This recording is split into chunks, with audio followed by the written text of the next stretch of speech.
短一点，写长的，短一点，短一点。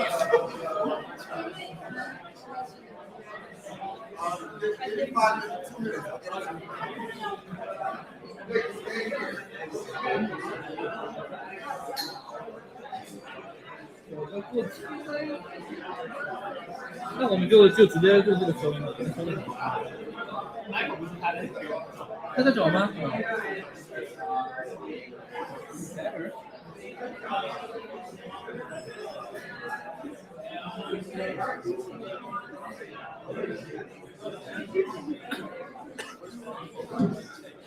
你刚才得提醒我一下。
Testing.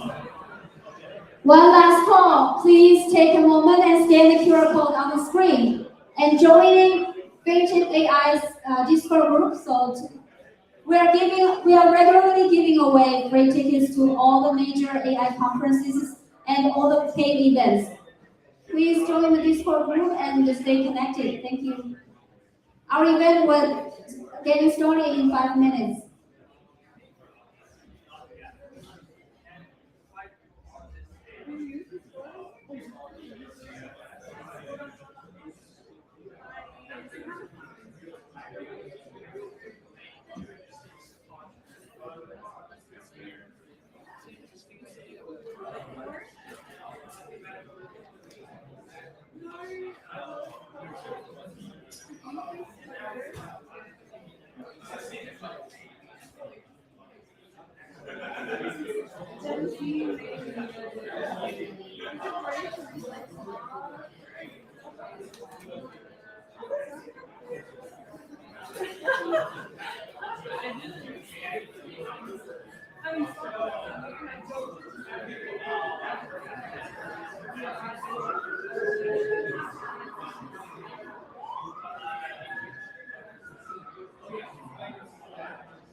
Good afternoon, everyone. Hello. Oh, I love the vibe that we're having right now. But could you please take a seat and let's begin our today's event. So good afternoon again.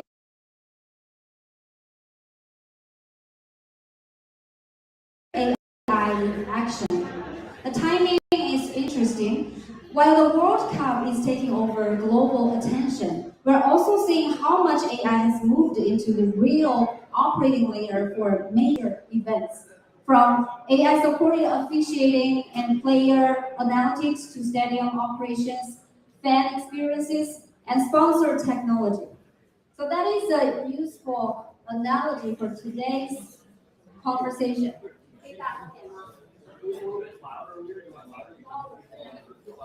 Yeah, I want to be louder. Thank you. AI is no longer about impressive demos or chat interfaces. So the real question is whether AI agents can become part of this execution. Workflows, users, revenue, trust, payments, and production infrastructure. So today we will first discuss how founders are turning agents into real business workflows. Then we will move into the infrastructure and financial rails that make agents reliable, trusted, and scalable. So after that, we will see 4 startup demos. So the goal is simple: leave with a clearer picture of what comes after the demo and what it takes to build agentic products that companies can actually use.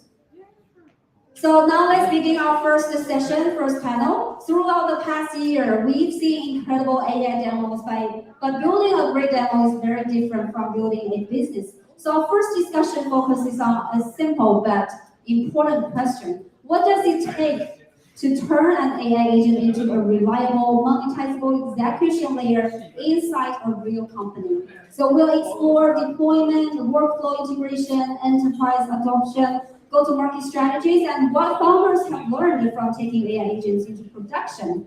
So please join me in welcoming our moderator, Philip from 18 VC Podcast.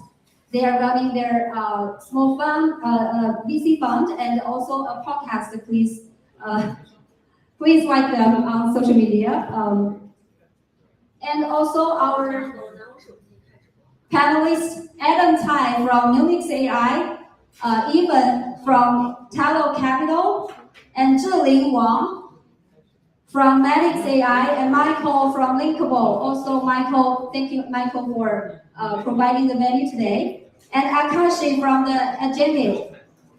Please give them a big round of applause. Adam, Ethan, Julie, Michael, Akashi.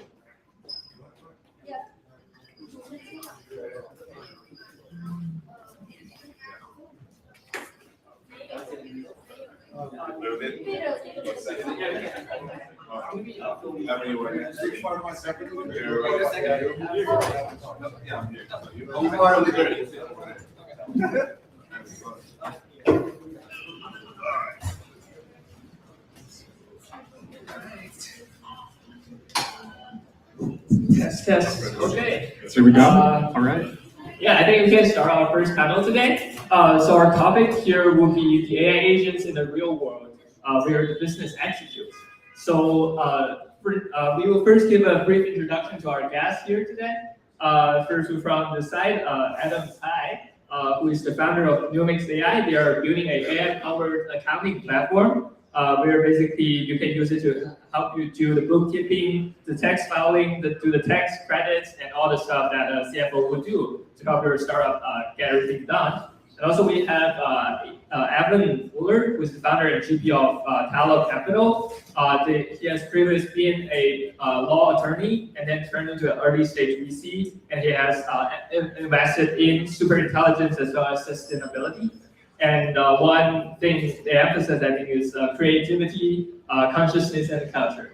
Yeah, and then we have Zhiling Wang, who is the founder and CTO of Metix.ai. And I think first, huge congratulations for you on your announcing your closer round of funding, like a 5.5 million. I think just last week, right? And they're building an AI native hiring platform. What makes them different is that they're charging based on the results instead of the service. I think it's a big shift in the business model nowadays.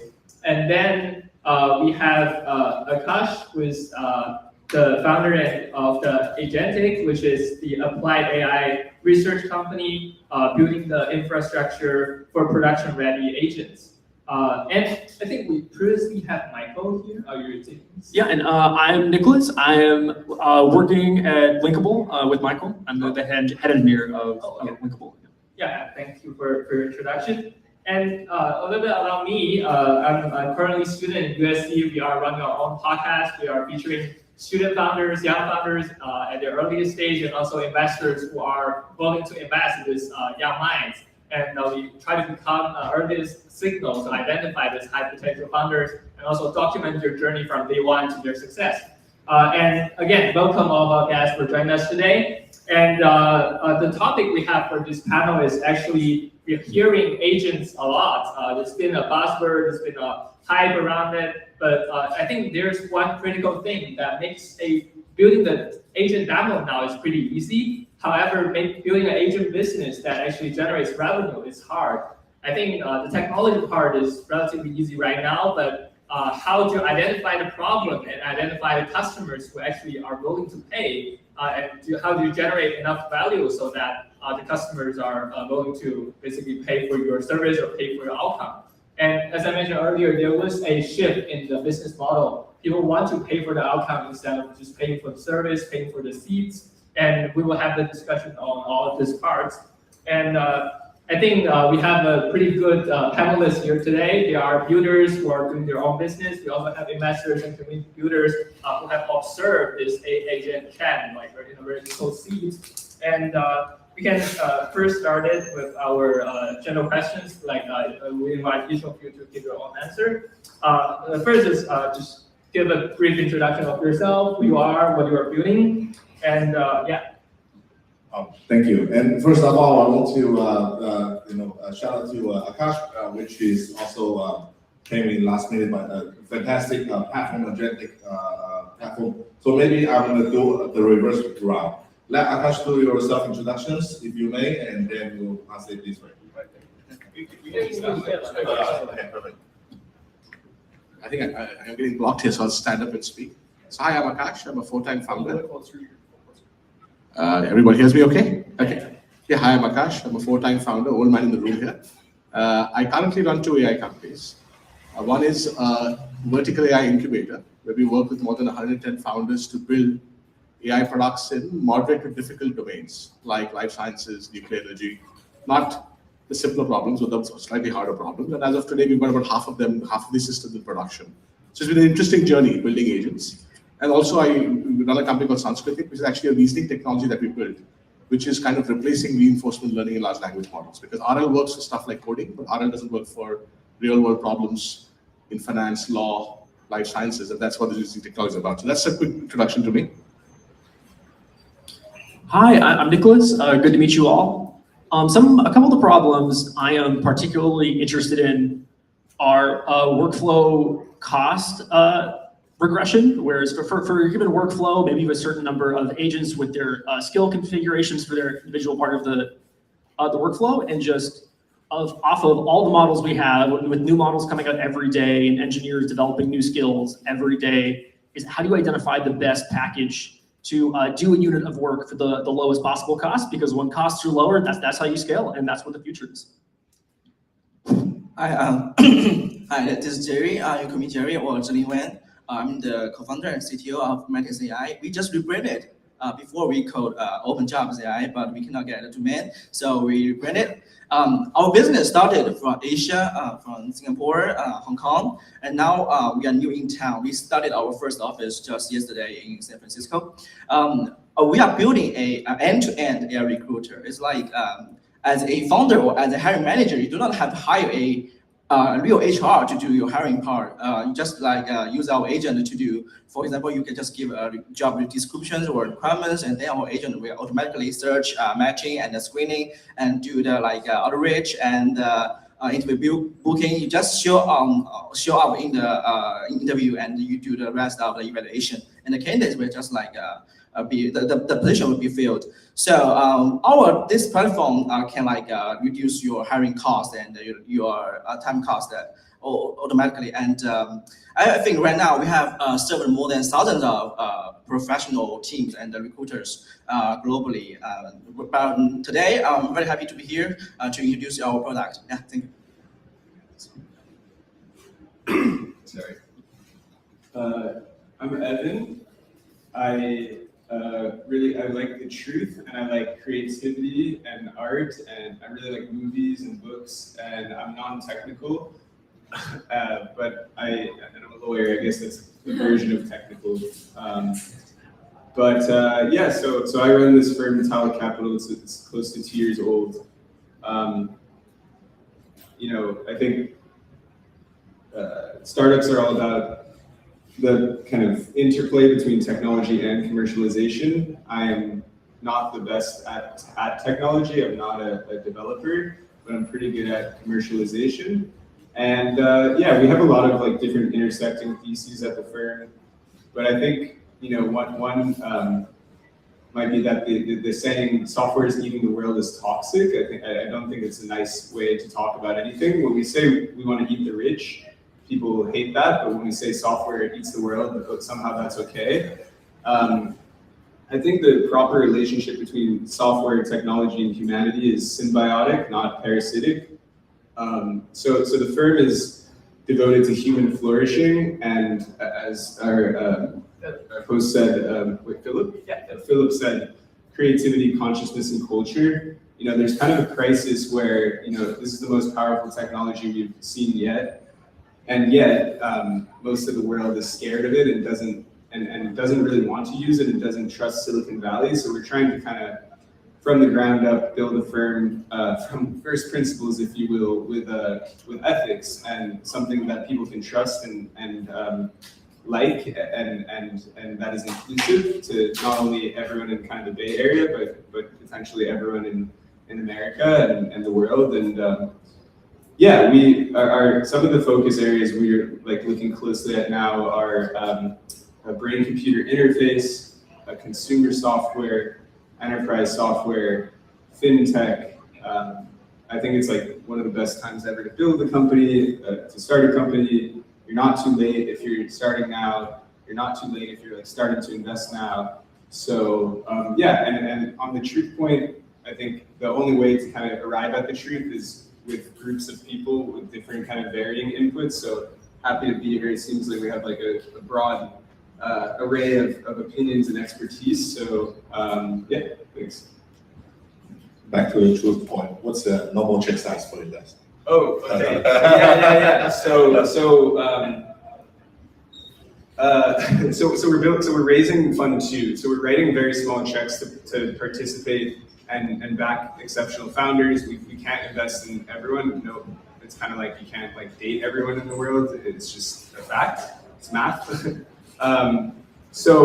But yeah, we'll invest like small checks. Like so far out of Fund 2, the largest check we've written out of Fund 2 was a $50,000 check into Neuralink.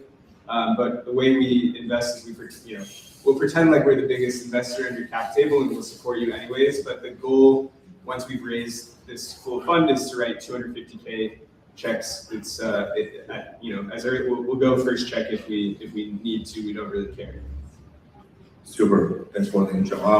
My name is Adam. Before I start, I want to gauge the room here. How many people here are founders? Wow. Okay. And how many people here have heard about and did R&D tax credit? What's that? Thank you, Kevin. So 75% of the founders that I came across the room are in the bucket of they never heard of it or they heard of it but never did it. And that's what we do, AI tax credit, and that's what Numix is do. Numix is my second company that we built to purely outcome driven. So we help startups to get those tax credit back. It's free money on the table, and if it does not get the result, we will not charge at all. And like I said, before I started Numix, as the second time founders, I had a startup before. It's not as glorious as everybody portrayed it. That one, we tried to sell to professional. Even risk, after 1.5 million, did not have a really good outcome. So we have to wind it down. But being really, being raised for quite some time in California, we know Sean, California about that never give up, will never give in either. So after and all that. That's what the spirit carries in. If anyone from Berkeley today, go Bears. But anyway, it's great to be here today and great to share more insights and then with the panel, and we would love to collaborate and compare notes more. Thank our guests for their introduction. I think our first question begins by, so you've been working with your own AI agent products now. What was the kind of product you see or you're building that is generating revenue, that is solving a real problem? Who are the customers? Why they are paying for it? And versus on the other side, what are some of the products that maybe they just looks pretty fancy, but like people don't pay for that? What's the difference in that? Yeah. So I personally don't use that much agentic technology in my business, partially because of the sustainability point. I think like if you can do something manually, I don't want to use technology if I can do it manually. And my job is, I think, easier than a lot of your jobs in the sense that venture is a people business, so it's kind of weird to use agents in venture. My friend just launched a really cool agentic company though, that I would pay for, I think, if I were a founder. It literally dropped last night. It's called Gatekeep VC, it's gatekeep.vc. And so this is like a simulator essentially that allows you to pitch VC like a fake, how do I say this? An agentic version of like Lightspeed or A16Z. So, we are very busy. I'm far less busy than like the big firms, right? Their email is just terrible. and they can't possibly respond to everyone. So I think for me, this shines a light on like platforms being a really interesting place to integrate agents. So it saves you, if you can't get through to the VCs, maybe you'll pay a nominal amount of money to sort of pitch and practice, and then it's problems for the VCs because they're struggling with volume effectively. So I think agents are really good for like high volume tasks. Bordy is another one that I haven't paid for, but I think that's another, right? Networking is about volume. I personally think it's quality and quantity, right? You want to meet as many people as possible if your goal is to expand your network, but you want to have quality connections. So Bordy tries to do the quality part, but what they're really good at is working while you're sleeping and networking for you. So the economics of, maybe someone can speak to like how you think about cost when you're running an agentic business, because that's very difficult to price. In other words, if you give someone traditionally with software and SaaS, like you had a license and it didn't really it didn't drive up cost to use like Salesforce more, but with agents, it might run radically out of control. And as a seller of agentic technology, I think pricing is really difficult and people haven't quite figured that out. So that's just to kick off the conversation.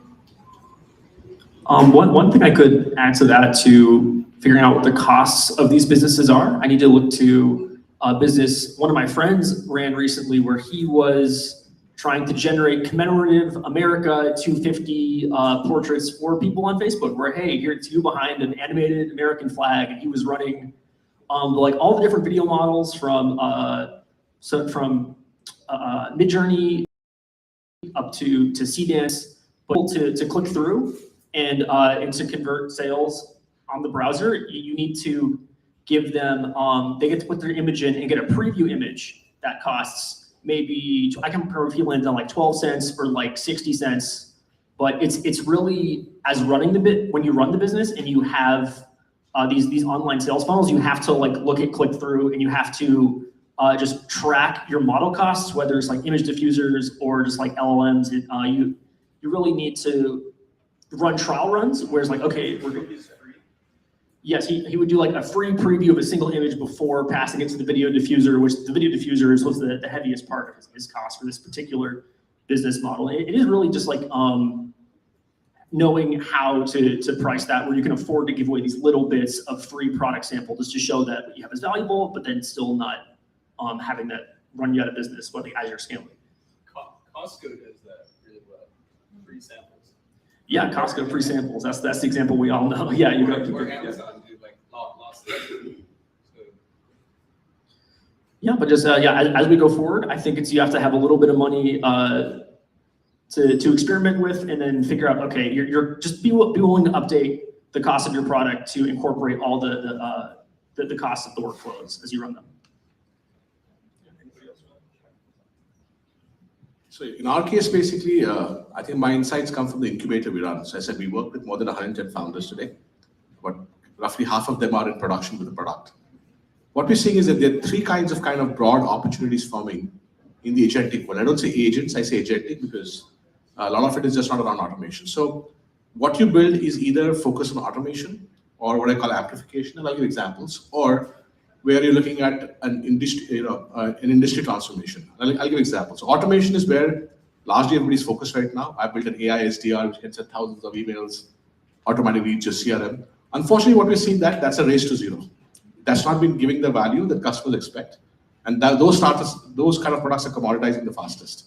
I don't see startups being able to, too many startups sustaining where your main value is automation. Amplification is essentially where the nature of the work is that of an expert. I'll give you an example. So we work with a startup which helps mid-sized biotech companies complete their FDA documentation faster. Now, FDA documentation is insanely complex, and you can't trust the AI to do it. Anybody who tells you AI can do it is hallucinating himself, more than the AI, basically.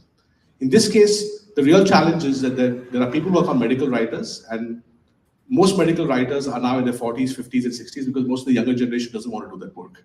Now, if AI is going to create 10 times more target discovery, everybody wants to go to the target discovery market, but then who's going to basically validate these medicines from a compliance and validation standpoint? Right? Are they safe for use? This is a massive opportunity right now. But this is a lot harder. Like that's the use cases we have been taking up is where you amplify the work of an expert, one who's very expensive, and two is basically that just not enough people on the earth. Or for example, we look at like a structured credit problem where the kind of people who work on the structured credit problems, they get like an 800-page prospectus to invest in a debt instrument. Reviewing that, modeling that is a month of work. And what they're saying is for competitive reasons, we're going to do it faster. And you just can't go around hiring more people. There's just not that many people out there who can do this kind of work. And third, which is probably, I would say, the biggest opportunity if you're building is what AI is doing is basically allowing a lot of industry. Like I'll give one more example of when I say industry transformation. Like we all have heard of wealth management practices. Wealth management practices tend to be for the very rich people out there.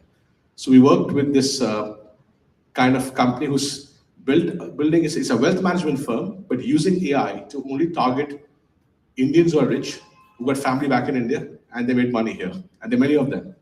And that's a massively under-tapped market. Why? Because if you think American laws are complex, come to India. We make the Americans look like kids, basically. And then you have cross-border issues, and having AI, which can sort of look at all of that, and then offer personalized wealth management to wealthy Indians here, whether it's in New York or Silicon Valley, is a massive market. Now, this is probably, I would say, the biggest opportunity you're going to see in AI because this is about net new industries getting created in AI. I think in the next 5 or 10 years, probably I love to say there's half of the Fortune 1000 will be companies created now, which will be a part of the Fortune 1000. And they will be companies that basically reinvented industry. It's not about building tools or building technology. It's about you completely reshape an industry the way it's built. So if you look at building in this space, I would say amplification and industry transformation is the bigger opportunity. Automation, I'm a bit skeptical out because one, the big players want a big chunk of that, and two is it's not being delivering the value that customers expect, right? And I have a lot of horror stories. Like I keep telling the founders I work with, I said, I'll only believe in your product once you sell it to non-Silicon Valley customers. Sell it to New York, sell it to Chicago. If it's non-Silicon Valley, then I believe your stuff works and the world needs it, basically. Because Silicon Valley has this tendency to be in its own kind of, not bubble is a strong word to say, but probably, we tend to drink our own Kool-Aid. The moment you go to the real world, it's a very different perspective altogether. 100% agree with that. If you drive up north, 2 hours to Sacramento, 60% of people still have a free ChatGPT account or don't even have an account yet. So kind of act on that. I think the question is in terms of like revenue, and what's why they're paying for why they're paying this. I think this is maybe feel like people are opinion on this.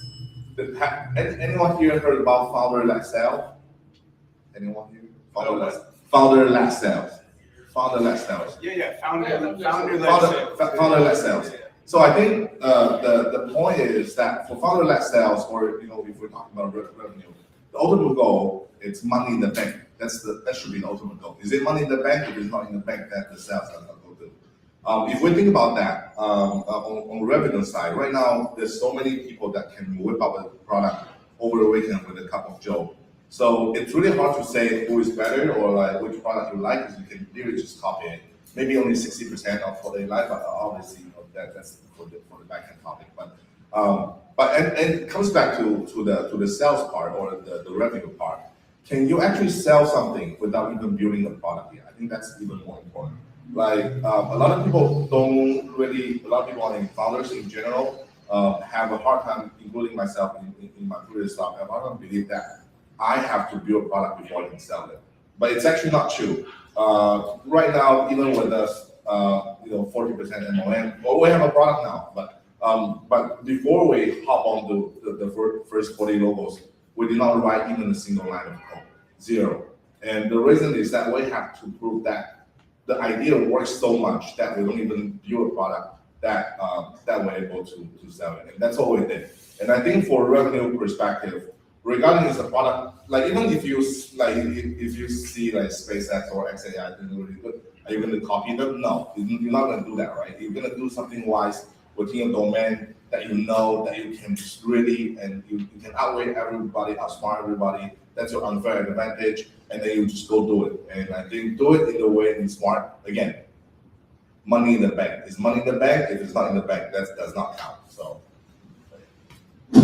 Okay, I want to share my own story. I built this company since I was graduated from Purdue. I got my PhD there in 2024 December. After that, I built this company. I spent almost 40% of my time in recruiting in the maybe first few months where I built this company. I talk with my HRs every day. I talk with my partners every day and interview the candidates. It's very painful. As a founder, at a very early stage founder, you have to spend your time on like talking to your clients or building your products or talking to the investors. But 40% of my time is like interviewing, like blah, blah, blah, all those very like those stuffs. So I thought, why? At that time, I want to build a like automatically job application, Copilot, like those things at that time. But I thought this could not solve my problem. My problem is I want to find a real guy, some people who can join my team to do the things. So maybe in July 2025, we pivoted. We just built a AI recruiter. These things just can not only like save your money when you are recruiting, but it saves your time. As a founder, your time is very important. So I think right now, most of our clients who paid for our products is because this product can actually save their time. They do not have to like hire, talking with their HRs or talking to the headhunters. They just do the hiring by themselves. They just need to input their real needs and requirement needs with our agents, and then our agent will do the rest of the part. And then the founders only have to show up in the interview. So I think, according to this question, I think why they pay us is because we save the money and we save the time. Yeah. It's also just, it's just true. Oh.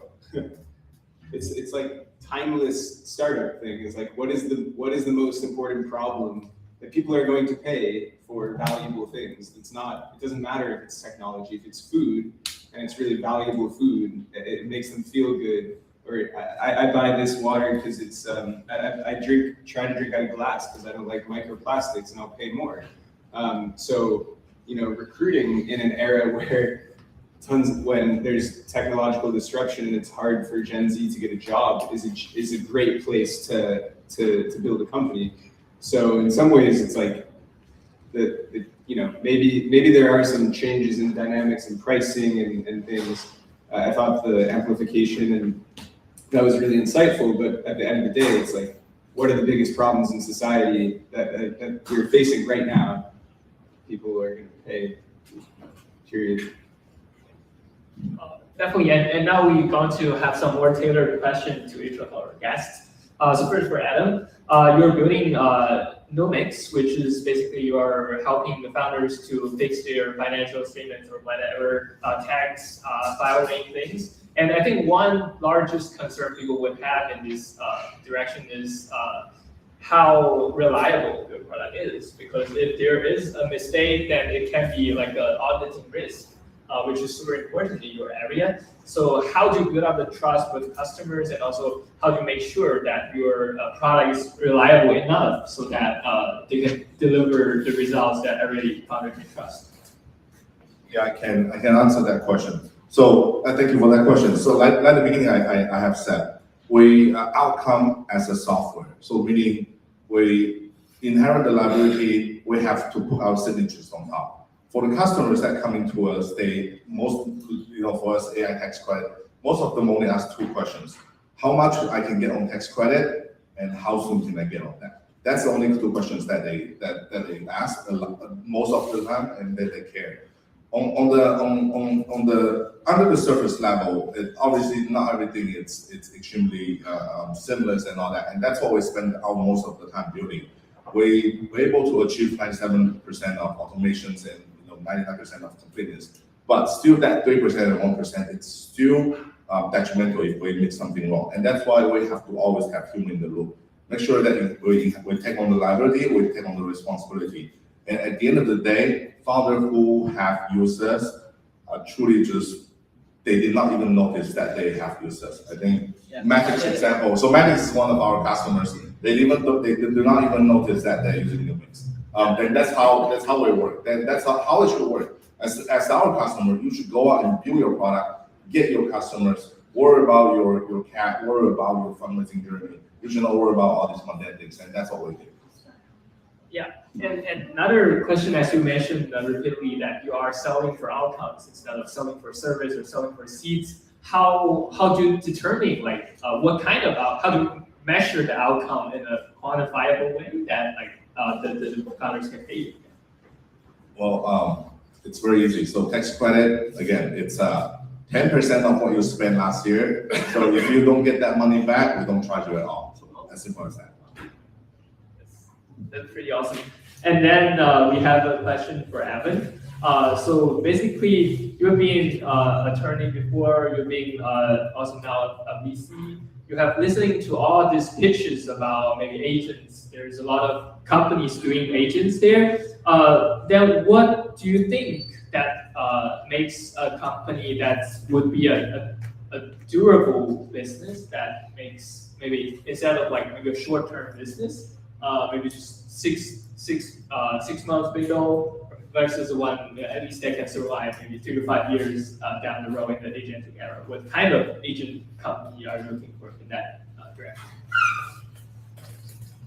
I really like your outfit, by the way. Yeah, I think again, durability, is the right question in venture. There's too many sort of founder secondaries where people are taking money off the table. In my opinion, if founders, I wouldn't. If I was the lead investor in your company and you're trying to take money off the table right away, sorry, I'm getting kind of heated about this. I would be upset. That's not why I'm building. I'm building for the long term. So I think it starts with your intention and mentality. Get rich quick is not what Silicon Valley stands for in my mind.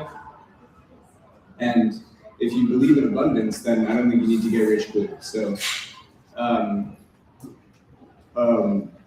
sorry, the question is what kind of agentic companies are durable? Well, yeah. So I think thank you. As an investor, you're looking at various signals in the market intelligence, and then you're placing bets, and then you're tipping the scales. It's not a gambling. So one signal that people like to look at that has been abused lately is ARR and MRR. This doesn't matter for a lot of these businesses. Somebody mentioned OpenAI before. I don't know how durable that business is. I don't care if they have 1 billion users and they're all free and they can't find a way to make money, then it's or they can make money in the short term. Is it durable? I don't know. I actually like Anthropic better. We invested in Next.ai, which I like even better. And there's a coherent strategy and behind Elon's businesses, and so I think I'm looking more at strategy, I would say, and positioning, problem solving. I'm looking at consumer demand in terms of signals, but in terms of durability, there's a lot. I can talk a lot about this, but there's some things that are recession proof. Does anyone have an example of something that's recession proof? Healthcare is a good one. Anyone else? What do people do in every market, even when the market's up and the market's down? They watch movies usually. They eat. They want to find a job in every market. Someone was talking about transforming industries. There's a venture capitalist I met recently who said their whole thesis is they're looking at founders who are looking to reinvent industries. I think this is a great time to look at. So you can look bottoms up and say, look at revenue, strategy, product. You can look at the team. You can look at all these people and say, these signals and think, and sort of try to reason from that whether it's going to be durable. Or you can look top down and say, who is in the Fortune 500 and what is their business and how do I disrupt it? So it's very difficult, but energy, for example, we're not getting rid of that. So how do you do that better with AI? So I think that's just one way to think about it is who is kind of snoozing at the top. I think Salesforce is a great example of a company that everyone says sucks, but we still use it. And so there's a lot of people building like CRM-ish tools. And while I haven't invested in that market, and I think it's a very difficult market, I think it's a worthy one to tackle. So some of these things, like everyone has IQ and such high IQ in Silicon Valley, but you don't need to overthink it. Just go look at what people already use and then reinvent that with AI. And you're going to be faster than Salesforce to adapt. And pick a niche as a wedge and go tackle that. But that's one way to think about it. Yeah, I got another follow-on, not necessarily follow-on, but like another question towards you is that I think there was an interesting post you had on LinkedIn that saying that you bring some of the founders to a museum and you ask them to identify, their opinions on all these artworks, and you give them like a grant for the guy who had the most wisdom learned from this artworks, right? Asian arguments. Yeah. So what's the intention behind this, and what's your take, basically, with all these agents, and what part of humanity is like more critical now? Well, the intention of, I think that like I was saying before, I think the correct way to think about the relationship between technology and humanity is like a marriage, and you want both to be happy. And technology doesn't really have feelings. I don't think we should abuse it, but it doesn't have feelings. And yeah, I'm pretty sure that if we all, I know if I was, I grew up, I was pretty privileged. I went to some very nice schools with some very rich people. Probably the richest kid in my college fraternity was studying art history. And he didn't ever have to work again, right? And his dad owns a bunch of real estate. So what do people do when they don't have to work? I mean, you do whatever you want, but I think people like to create things, consume and create. So the intention behind going to the art museum was, I was talking to Nina, who's here, who beat me in ping pong as well, which I'm kind of upset about. But I was complimenting her outfit, and she said that I asked if it's from Japan, and she said it's from Paris. It's the capital of fashion. And I was telling her that one of my favorite artists is J. Cole, and he writes lyrics and he makes music. But he describes in one of his songs, he says this is my canvas. Like he is identified as like a painter. And I think all founders you're creative. Like you're starting with nothing and you're making something. So is it art? You don't have to call it art, but is it really that different from painting? I don't think it's that different. So we went to the museum to study art, because when you look at art, the Asian Art Museum, which is really fantastic. It's not that expensive either to go into. It's maybe $20 entry or less. You see throughout time these themes that emerge, in every culture and every different countries, people are creating and expressing themselves, and whether it's a statue or a painting or photography, this is what humans want to do. And you see these other themes emerge around spirituality or nature. And so, yeah, I think that you can learn a lot from other industries. And one piece of advice that I would encourage you to consider is put your computer down today and go whatever that is, listen to music, watch a movie. That's where I get a lot of my inspiration from. And I think you cannot really create something beautiful if you're not inspired. So. And we now move on to Jilly, where so I think one of the key difference you made on your business model is you're again paying for the outcomes instead of paying for the service. How does your product design differently comparing to a product that is selling their service comparing to you're selling the outcome directly? Is there a difference, what kind of thing you're optimizing for, or what kind of metrics you are evaluating your own performances? Is there a difference for outcome driven product and like service driven product? The service-driven products, I think, in recruiting is like it's agency services. When you have a maybe C-level or a very important role you cannot find in the market, you will turn to an agency.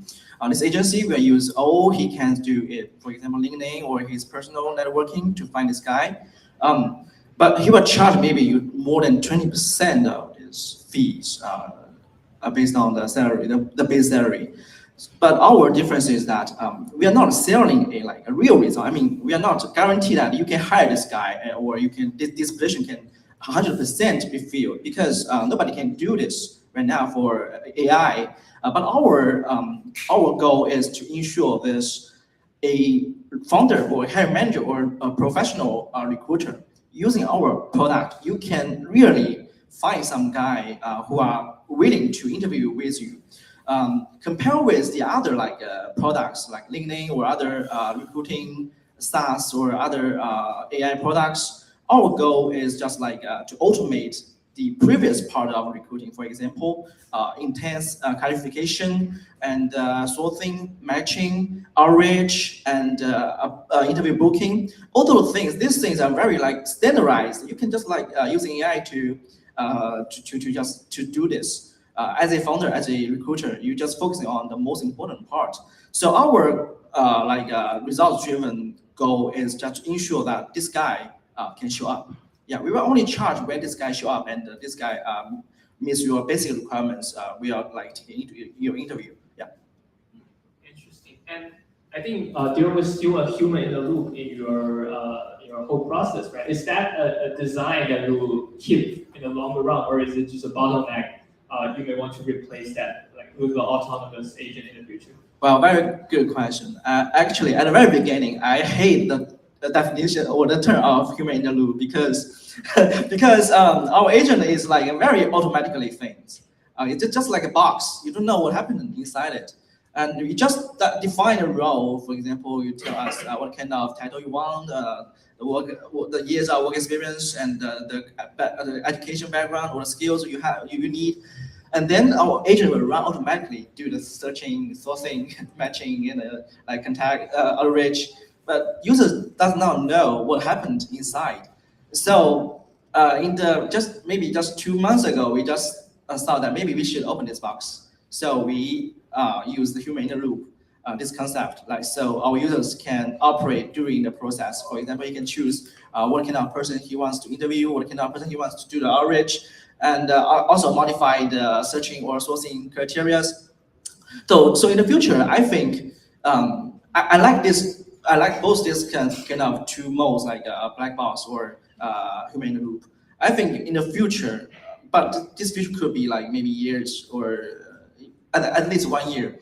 I think this black box mode cannot very smoothly to do all the things. So human in the loop is very important in our current mode. We want our users to feel that the whole process is controlled under my control.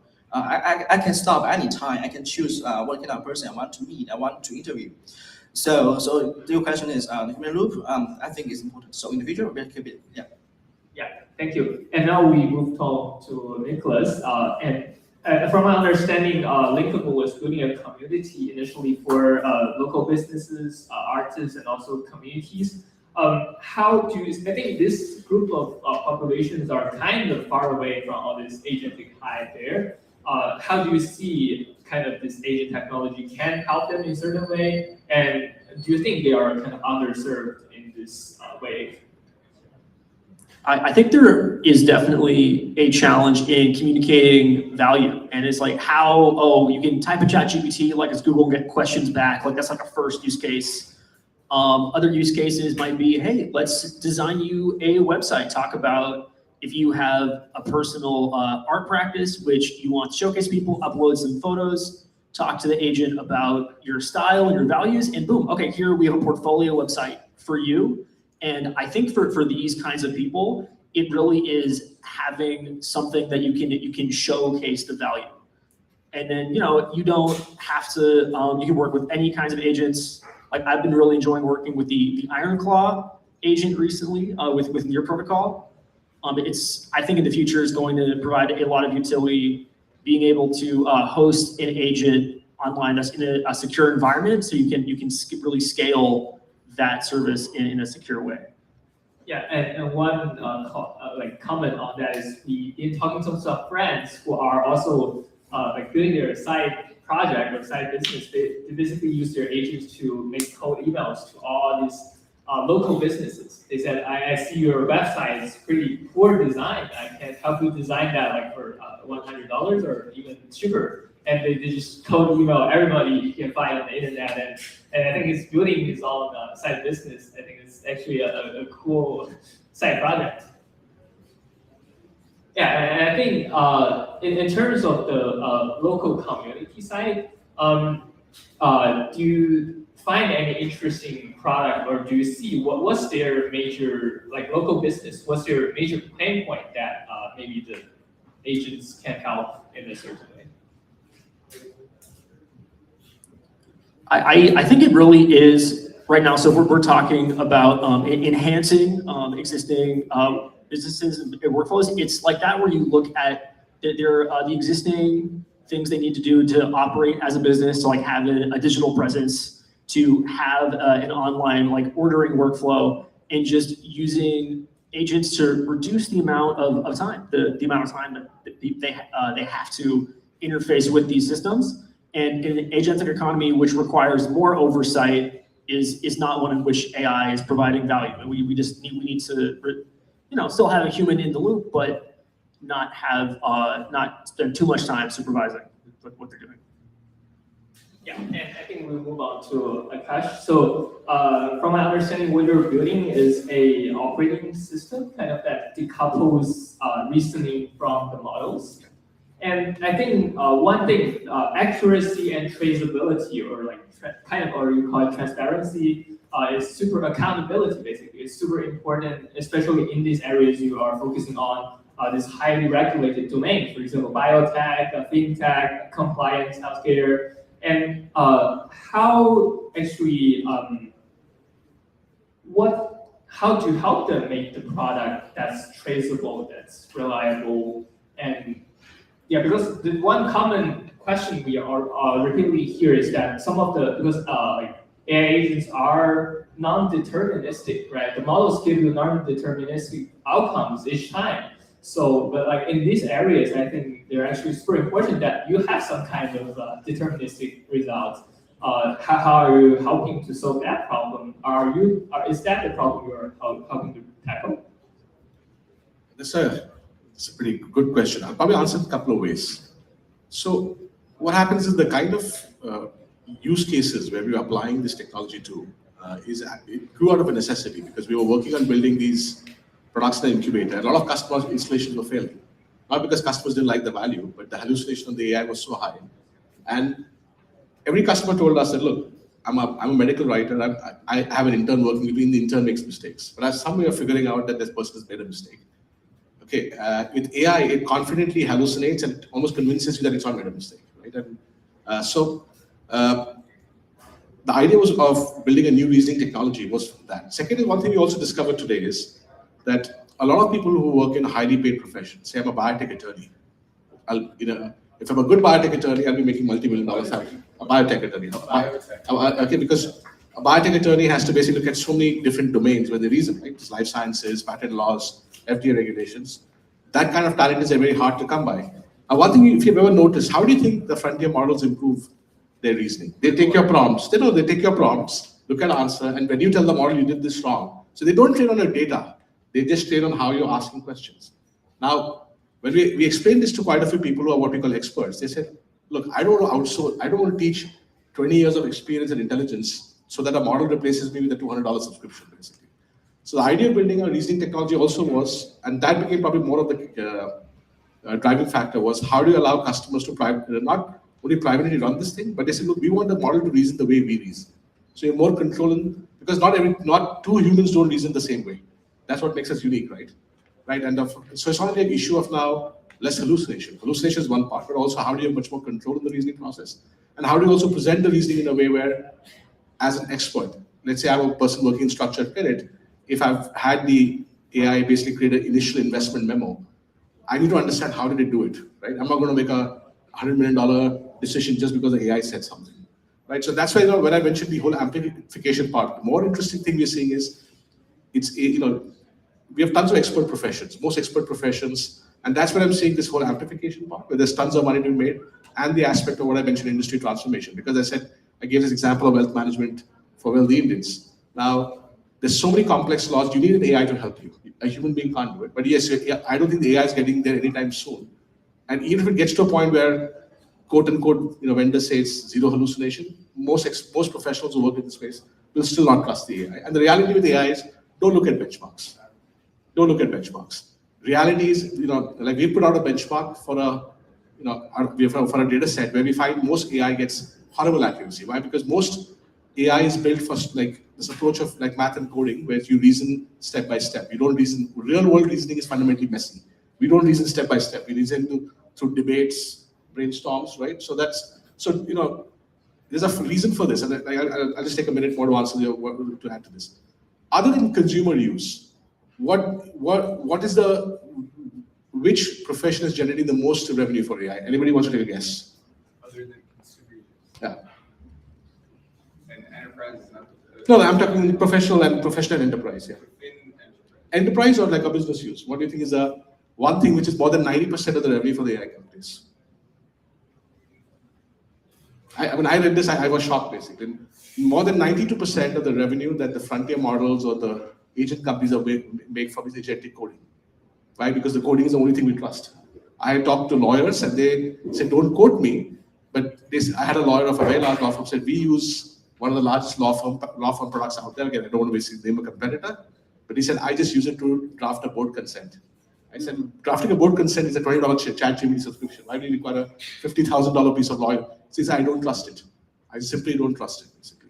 So when you go into the real world, you realize how much AI is not being used, or it's being used for the most basic things. Because again, people who do this kind of work, they do high stakes work. Okay, they cannot screw up, right? Or it's being built by developers for developers. No, I mean, the developers are trying to do, you're right, the developers are trying to do a very good job. So our idea of building this was basically because, again, in the real world, in real professions, the way we think, the way we reason, one is we want to protect that because that's our IP, right? That's as human beings what makes us different from artificial intelligence. And the second aspect is hallucination. The third is you want to know what the AI is up to, right? Even today, when today I'm a senior biotech attorney and I have a junior, I'm not going to trust everything the junior says. I'll use the junior to amplify my effort, but I'm not going to, not cross-question what the junior has done. They don't all review the junior work. Not all of them, but then they have trouble basically. So there are laws that there's, you have just on the attorney example, you have it's like a pyramid structure at a law firm. So you have a partner at the top, similar to maybe tax. Yes. And then you distribute the labor and you train them, and they raise. Some people leave, some people grow, but you have a contract with your customer that says we're going to do good work, and if we don't, you're going to fire us, and we'll figure out the money part later. Or you have in the background law operating around negligence and recklessness and other laws. Fraud is not something you can sign a contract and say I'm not a fraud. If you commit fraud, it doesn't matter really what contract you sign. And so I think what's interesting about this topic is like, I know this was a topic. Can the people in the back nod? Whatever. It's hard to think sometimes. This conversation came up around autonomous vehicles of who pays when it's a black box and it runs someone over. And so I think that's part of the question in law, at least, where the lawyer doesn't want to pay for the AI's mistakes. I'll just leave you with one quote a customer told me, and it's not a direct customer. He's a customer of one of the biotech startups we work with. He said, if biotech companies innovated like software companies, we'll kill most of the world today, right? So as AI starts making its inroads into more high stakes work, whether it's energy, biotech, where I would say it can create the most amount of impact on humanity, right? Because these are things which definitely affect humanity. And I was also attending a very good session on physical AI. I was talking to somebody who's worked on self-driving cars. And here's the interesting thing he told me. He's saying, in 1987, there was a self-driving car built, which went from Berlin to Copenhagen, and it crashed 20 times. And that is 99% accuracy. Right? He's saying to get from 99 to whatever we're getting to has taken us 25 years or 30 years, or actually close to 40 years now, and still not got there. Right? So the moment you start getting into other than simple workflow agents, suddenly you realize that screw-ups cost a lot of money. Physical AI is, of course, the pinnacle of what screw-ups can cost. But even as you move from simple like an AI SDR, which is, okay, it sends a bad email, big deal. But the moment you go and say, okay, look, I'm going to apply the AI to simulate a small modular reactor, and the AI is spewing nonsense, you're going to kill a lot of people. And there were a couple things that you brought up which raise a conundrum for me with that having to do with respecting IP and with building AI products that can compete. So let's say we have two different AI companies that specialize in drafting legal documents for the law firms, and let's say one company respects IP when the firm interacts with the AI, and then they get a draft back and they say, no, this is wrong for this reason. If these two different companies, one of them takes that feedback to improve their model, the other one respects IP, the one that just harvests the data and uses it will have better products 5 years from now. I think this is kind of like an unsolvable problem. No, it's a solvable. That's what we're trying to solve with this technology, saying let's move reasoning out of the LLM and let the person, I'm not saying we're fully successful yet, but if we get there, then essentially for your work, if the engine can kind of quickly learn to reason the way you do. And again, this doesn't work for simple stuff, but economics is not. It works for high complexity stuff. It's also just, it's not just an engineering problem. It's like, you can regulate that, and the government is starting to look into this. Or you can just ask people, do you take my stuff? And then they might lie to you. That's why you read your contract, because it's all in the contract. This is where they get slippery, right? Like they'll say we have zero data retention. What they're saying is, we won't keep your personal data, but the way you prompted, what taught the engine how to work, right? And that they said we're openly stealing. And I've seen that myself. I've used, again, I won't name the frontier model for sub-chip design work. This was not in public information. It said zero data retention. Guess what? I asked my engineer to open an anonymous account and ask the same question. All the corrections I gave it had come into the system. Because it didn't see chip design and powers numbers as personal data. Yeah, I think that basically we have our last wrap-up question, very fast answer. Basically, for somebody in our audiences who may want to put an AI agent in their workflow, in their own business, what's the thing that they should focus on? For example, next Monday. Next Monday. Well, I guess I'll just start off with like this conversation. You can't really stop people from stealing from you, I guess. Assuming you think it's stealing or theft. Like I personally think, if you don't read your contract or pay a lawyer to read it, again, there are cases in which it can be unethical. It can even be illegal, but sometimes it's not. That's sort of your fault. But if you're building, then you can think about safety and you can think about ethics. So I would be focused. You talked about enduring companies. The consumer doesn't like Silicon Valley because of the movie, The Social Networking part, right?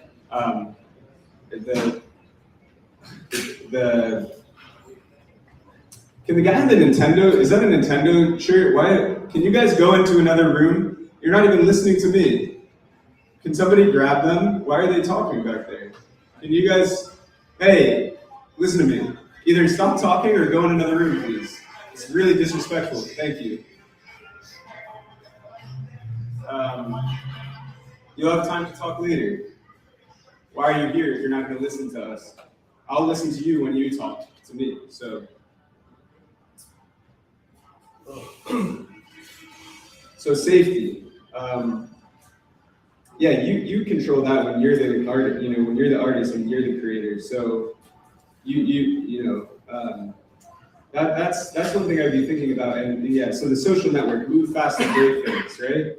Like people don't like that. Like I don't want my law firm to break. I don't want my car to break. You can just ad infinitum. Like I don't want things that I buy to break.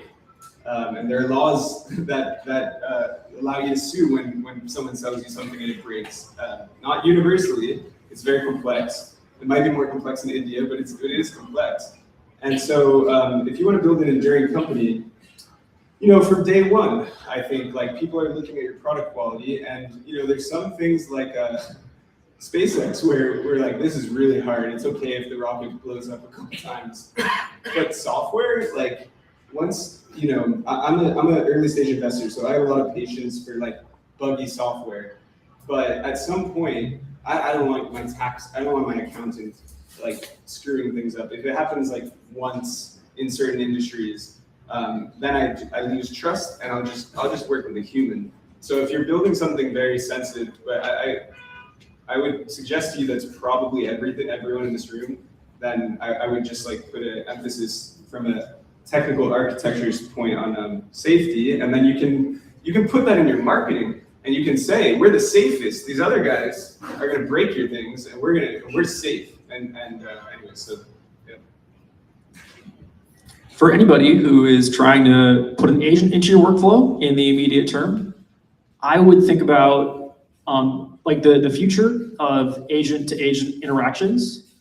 And I think that a protocol like Near protocol it's a digital payment platform that works across all different blockchains. It's a crypto-based payment platform that as the agent-to-agent economy develops and you have your agents specialized in the workflows that you work on, that you've put a lot of time into developing, it will be a good path for them to sell those skills and competencies to other agents. And yeah, I would look in that direction. I think I lost track of your question. So the question was, what would you do next week?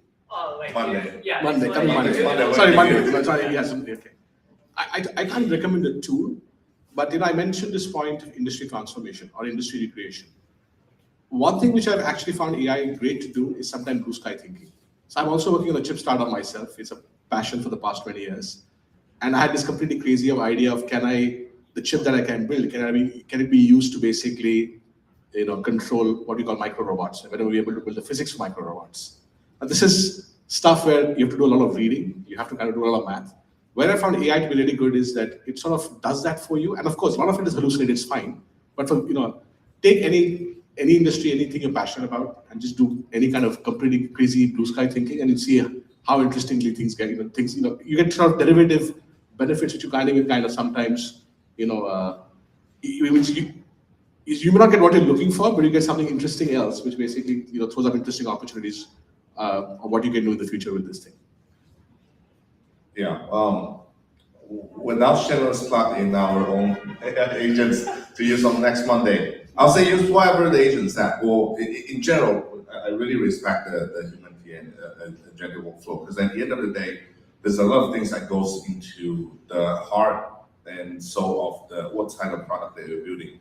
For a quick example, in our cases, for the security part, certain part of the workflow can only be hard coded.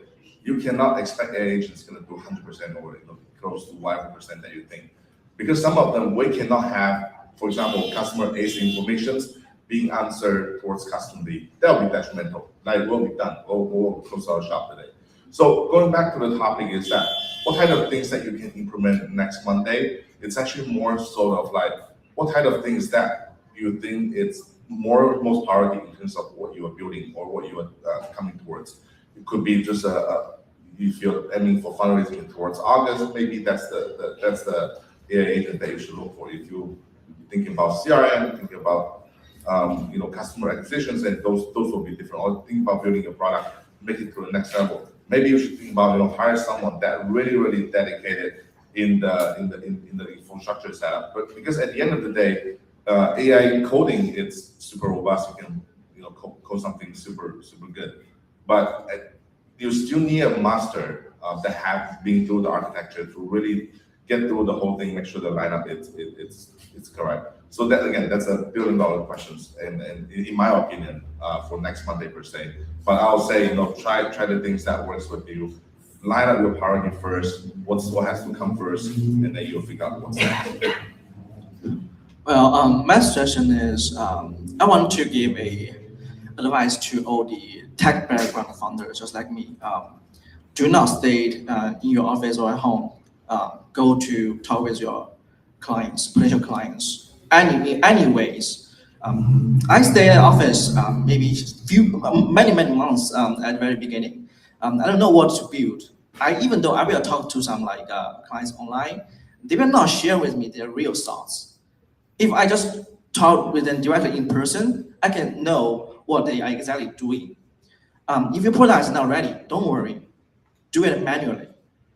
Yeah, I thought my journey of doing a company, doing a startup is it's just like a reinforcement learning. You do something, you give some feedback, and you change your strategy, and you do another thing. Yeah, in multiple ways, you will definitely find a red path. But my important question is, do not stay in your office. Yeah. Okay. What about social media? Social media is important, but I think in-person talking will be more useful. I spent some time on media like in LinkedIn, Twitter. I collect some feedbacks, but you never know what you are those guys online they will share probably not real thoughts. Yeah, you only have to collect real thoughts to see what they are really doing. Yeah. To quickly recap the panel, we don't need more AI, we just need more people. Great summary. And now please just give us a round of applause to our guest panelists here. Thank you so much for joining us today. Thank you so much.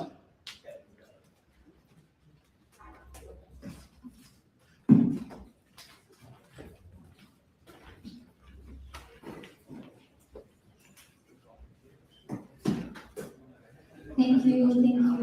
Before we continue, just a quick reminder that today's event is being live streamed from Twitter of HMBC Official and FinChip.ai, and please give us a like, leave a comment, and share the live stream with your friends. Now let's get more people to join us live.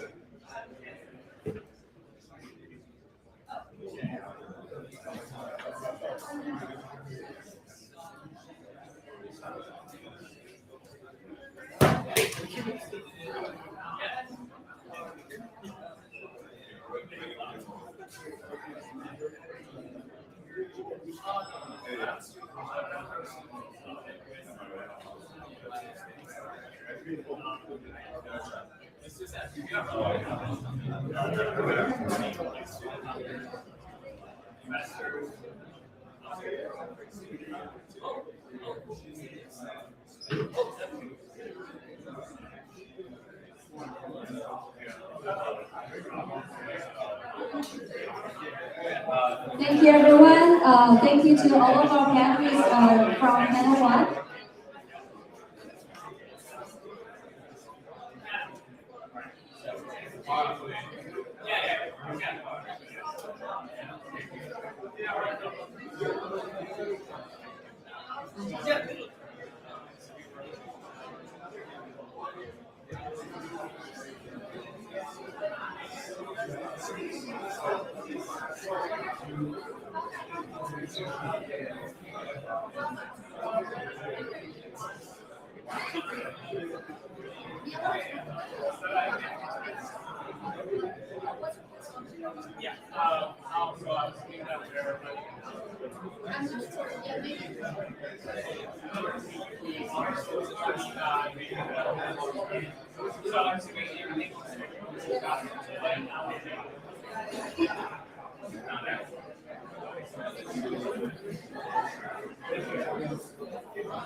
So everybody, may I have everyone on stage?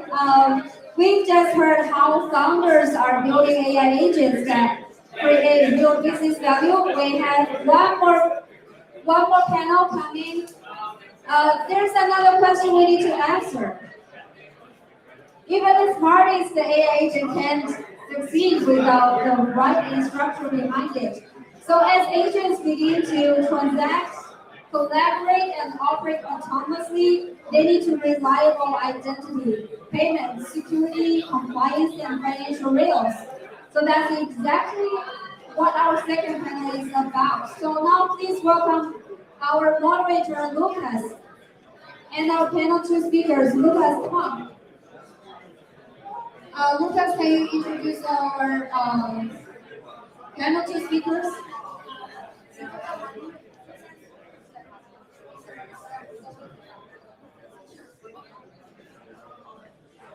Now please welcome John from Inference.ai, Candice from Patrick Capital, and Jen from INCE Capital, and Emery from Stripe.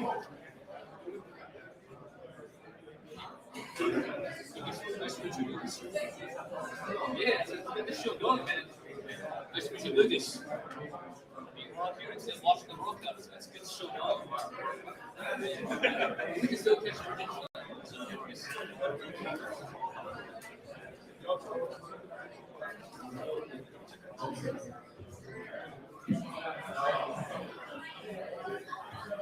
Hello, folks.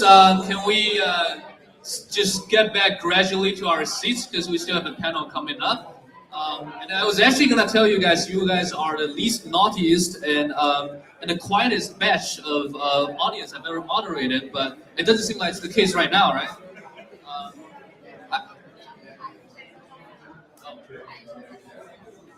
Hello.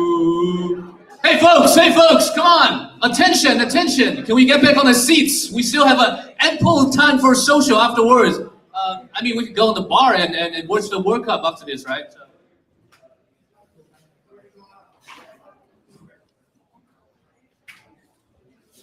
All right, let's see. I don't want to be like my elementary, teacher, just pick out students and say, hey, raise your hand, and then go up to and ask you a question.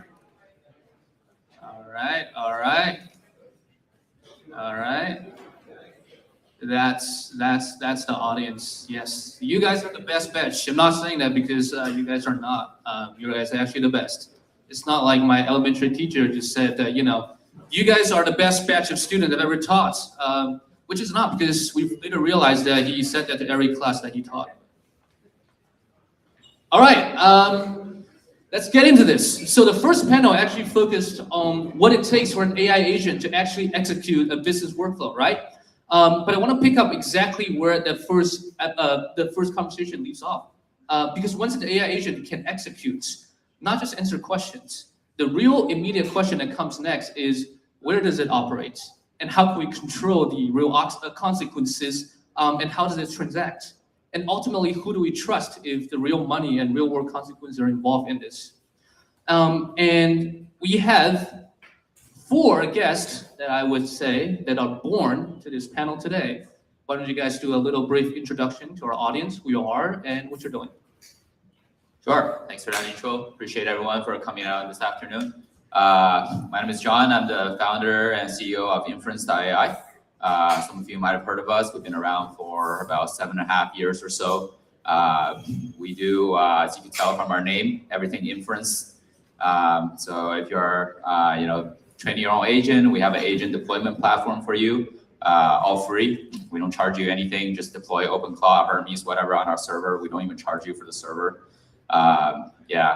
And behind the agent, if you want to use tokens, if you're doing closed source models, open source models, we can get you very steep discounts. So even including if you're using like Claude or ChatGPT or Gemini or stuff like that, or if you want to do open source, DeepSeek, Kimi, that kind of thing, we could do it. We have a unified API that you attach to your agent, which I think is very important. I myself have been using agent for probably about 5-6 months now. Everybody in our office is using an agent, and we deploy our OpenClaw Hermes on Discord.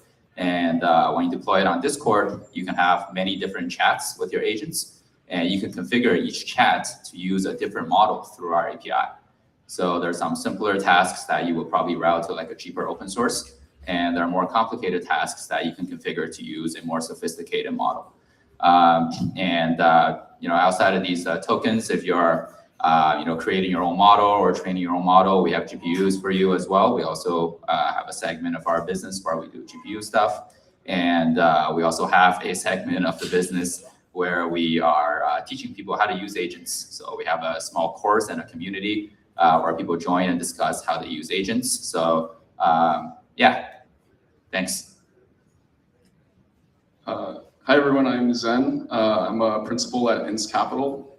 So I lead all the AI investments here in the US.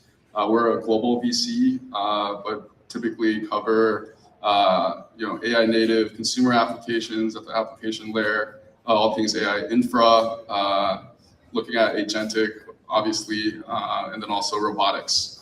So before INCE, I was a head of strategic product management at Scale AI. Led a lot of the 0 to 1 data initiatives. And then recently, we also invested in Scale's competitor, Record. So they're also like leading a lot of the agentic work with enterprises. We're partnering with them very closely with that as well.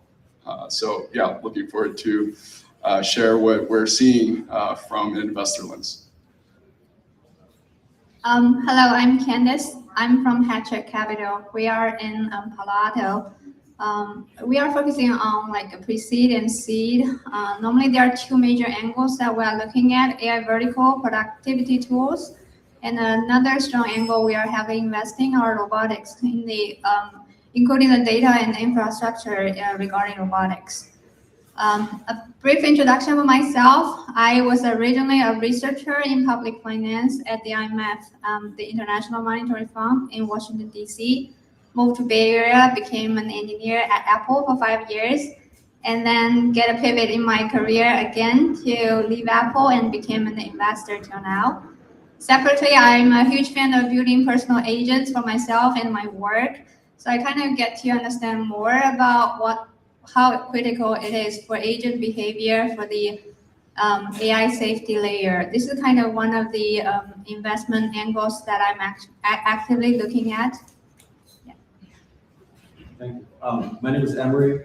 I'm on the go-to-market team at Stripe. So my job basically is to get companies, AI-native startups, platforms to launch on Stripe, go to market and push the agents into the wild, basically. And I'm really surprised to see the show up today because you guys choose to be here instead of watching the World Cup.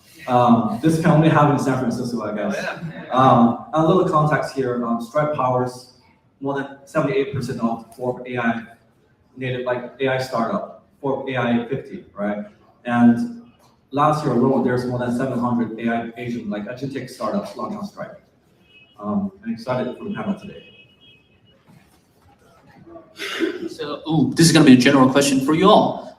We've spent the last few years talking about and thinking how AI could be more capable. But an agent that can, reason is very different from an agent that we can let it run continuously without worrying about anything, right? From where each of you sits, what's the biggest missing layer between an AI agent with great demo and one that we can actually let it run continuously? Sure.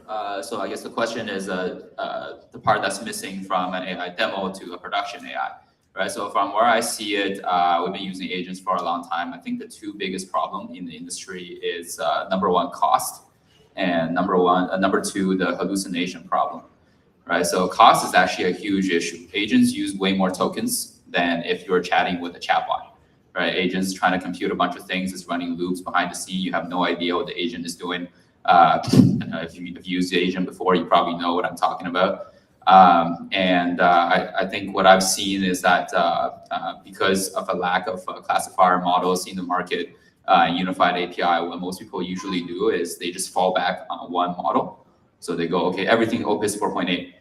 And then your bill goes through the roof and you go, okay, I'm gonna use less agents in general, which is not a good choice, right? So you're using a lot or you're using nothing.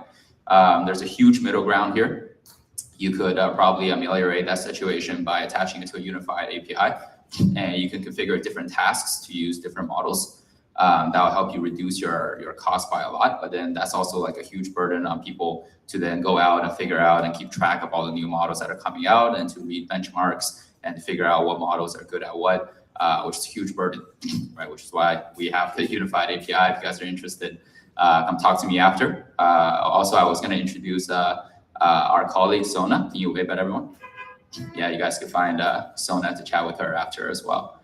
Yeah, second biggest problem I see that's between a demo and a real production is the hallucination problem. Because if your agent hallucinates, people are going to think it's you. So that's a huge problem. Unfortunately, agents can't really control how they interact. It depends on what model you're using behind the scene. And models based on our existing architecture and the way we're doing training, hallucination is bound to happen. I think there are many ways for people to have it under control. I have my agent, a lot of our supplier and customer groups that are chatting with external people. There are many ways to do it, but I think at large, people are just, again, it's going to be an all or nothing situation, where most of the time they're just, okay, too scared, therefore we don't do anything with the external. Yeah, to me, I think those are the bigger roadblocks. Yeah, I think overall, I think production work is still suffering from a reliability problem, right? So I think if you look at it from the lens of enterprise AI, right, where how do you actually get measurable ROI from these multi-agent systems? First, what starts with like the understanding of the business problem, right? So you actually have all these different functional roles in different departments, all with different types of context, right?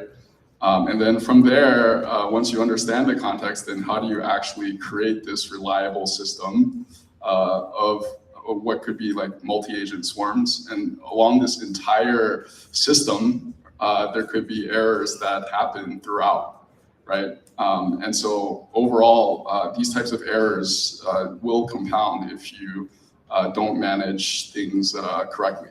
And so overall, we have kind of like a system problem and context management problem that ultimately is that reliability problem with respect to the end-to-end system. So I think maybe as far as the solutions, right, is really when we look at some of the leading players in this space, those who are able to basically work with private data, work with private applications, be able to chain them together effectively.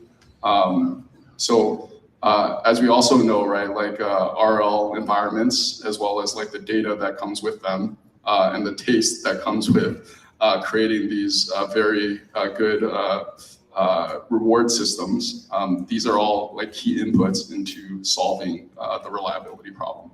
And so overall, I think we're still early in this journey, but there's promising developments and investments into the space.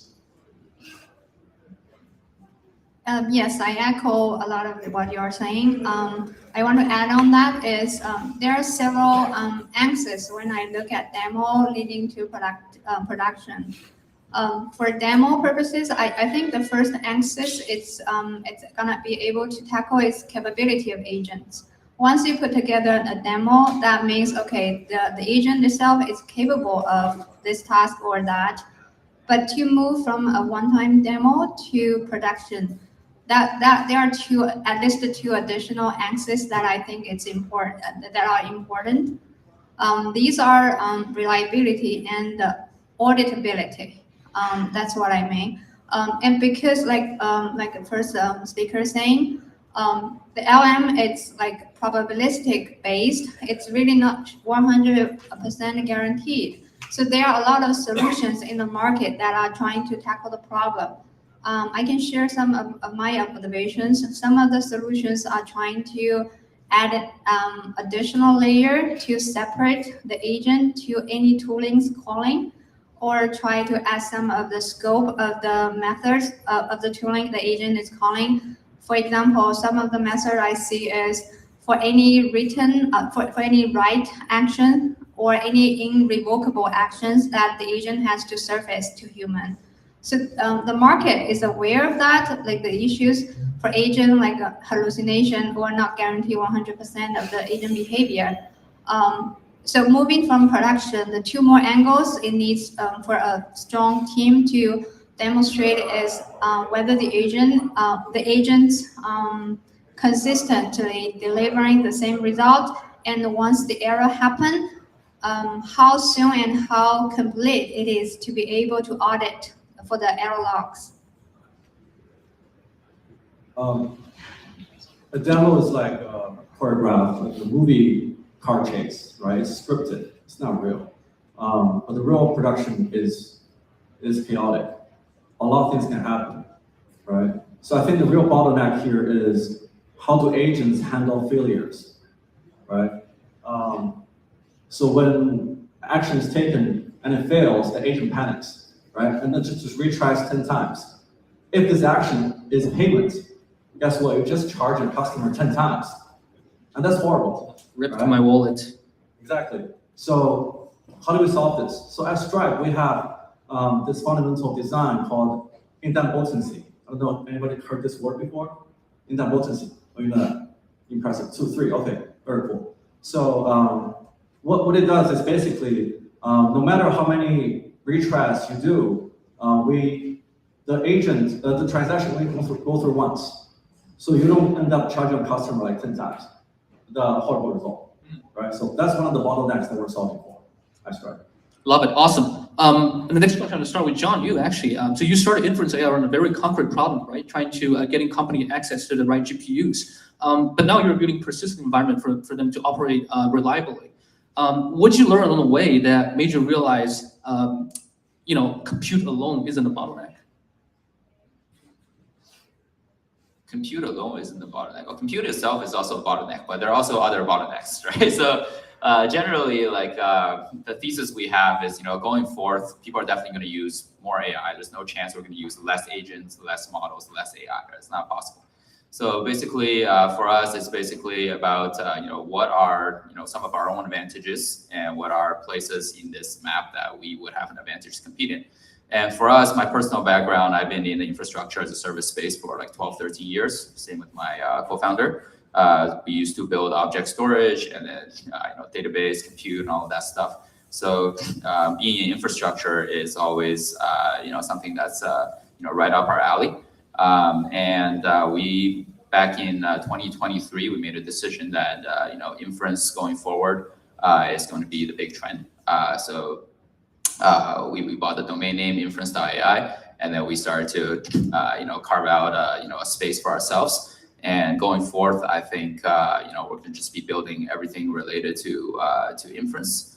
And I think there's a lot of problems here to be solved. GPU shortage itself is a huge problem. Last year it got slightly better, but now it's also is terrible. There's basically like no available GPUs of any size of any card that's available like today. You have to wait if you want to buy GPUs. But on top of that, agents taking off, and we have other problems that are blocking the adoption of agents. So we sort of just want to be at the forefront of it and help bridge the gap as much as possible. Awesome. And Jen, you've worked across software, AI infrastructure, and now you're also leading a couple of investments in embodied AI and robotics at INCE Capital, right? With a software agent, a bad design might mean, you just send out wrong emails and it's always reversible. But with the robots, the mistake could be really real, and it could have really bad real-world consequences in the physical world, right? Do you think we're being a little bit too casual about reliability in software agents just because most of the decisions could be reversible? And what does embodied AI teach us about what we should be building in a software agent? Yeah, I think this is a multi-layered question here. So I guess on the software side, right, like you don't have a reliable system. The ultimate outcome is that, well, your software simply doesn't work, right? Or I think in the worst cases, if you have your own data exfiltrated, right? We've also seen the interesting hacks that have come up, right? I think in physical AI, it's a whole nother story, right? Because at the end of the day, for physical AI, the reliability comes from, well, have you actually completed the job? Whether it's, picking and packaging products, or it's doing some form of real world task in the manufacturing or hotel hospitality space. So I think in the physical AI side, I would say the hallucinations are actually more costly, right? So you could end up, I think, in kind of like the more milder cases, right? Like the task just fails to reliably complete at like the required levels of nines of quality, throughput, and cost. And then in the worst case is actually safety issues, right? Where you might hurt someone hurt a human that's also interacting with you in the environment.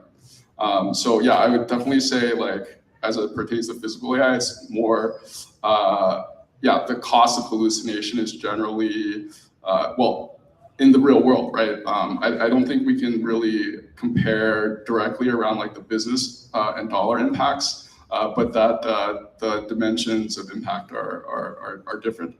Yeah. Oh, I mean, I mean, I'm loud enough. Oh, yay. Yeah, I mean, you can have it. But so Candace, you invest in both the AI agent and the infra behind them, right? I'm curious, like at pre-seed, before there's much revenue, like how do you tell what signals that actually convince you that this infra layer is becoming or is indispensable? Okay.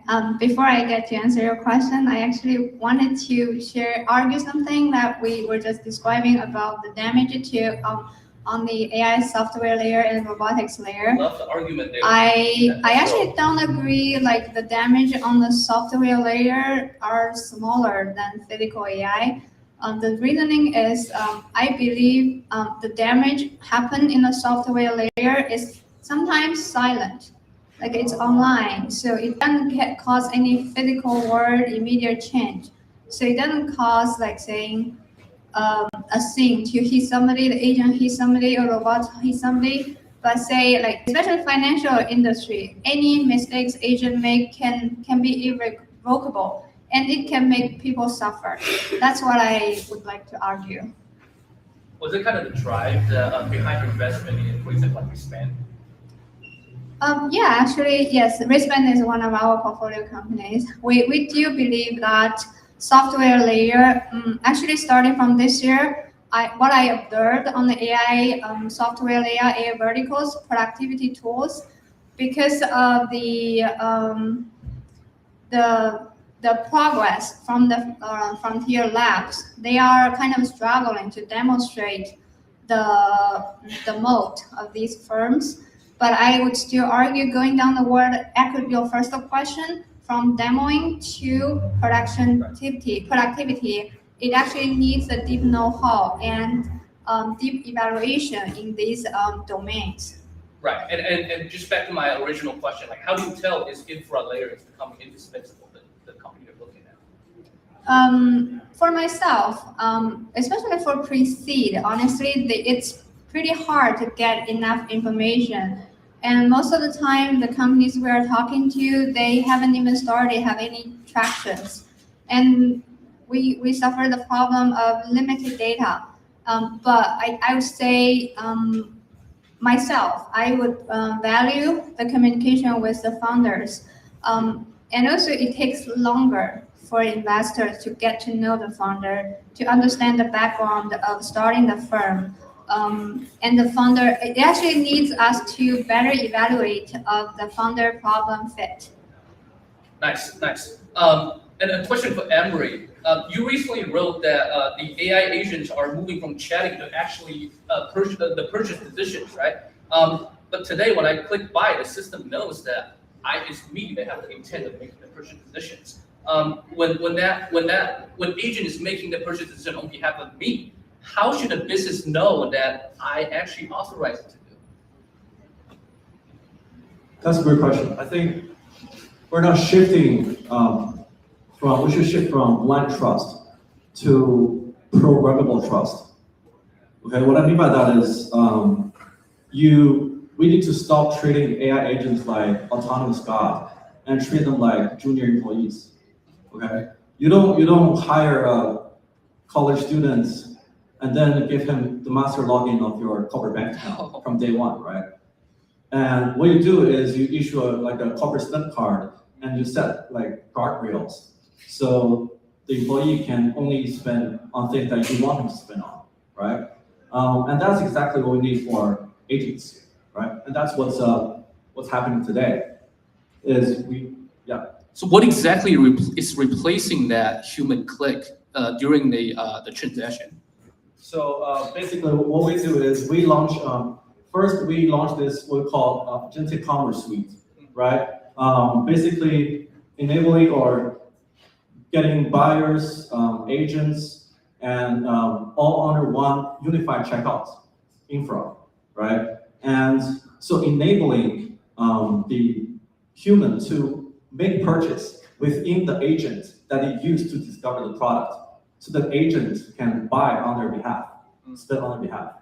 And we can set like specific guardrails, like velocity limits. Say you can only spend $500 a day, right? Or you can only buy certain like merchant categories, like you can only buy software subscriptions, for example, right? You can set those rules, and now your agent can buy on your behalf.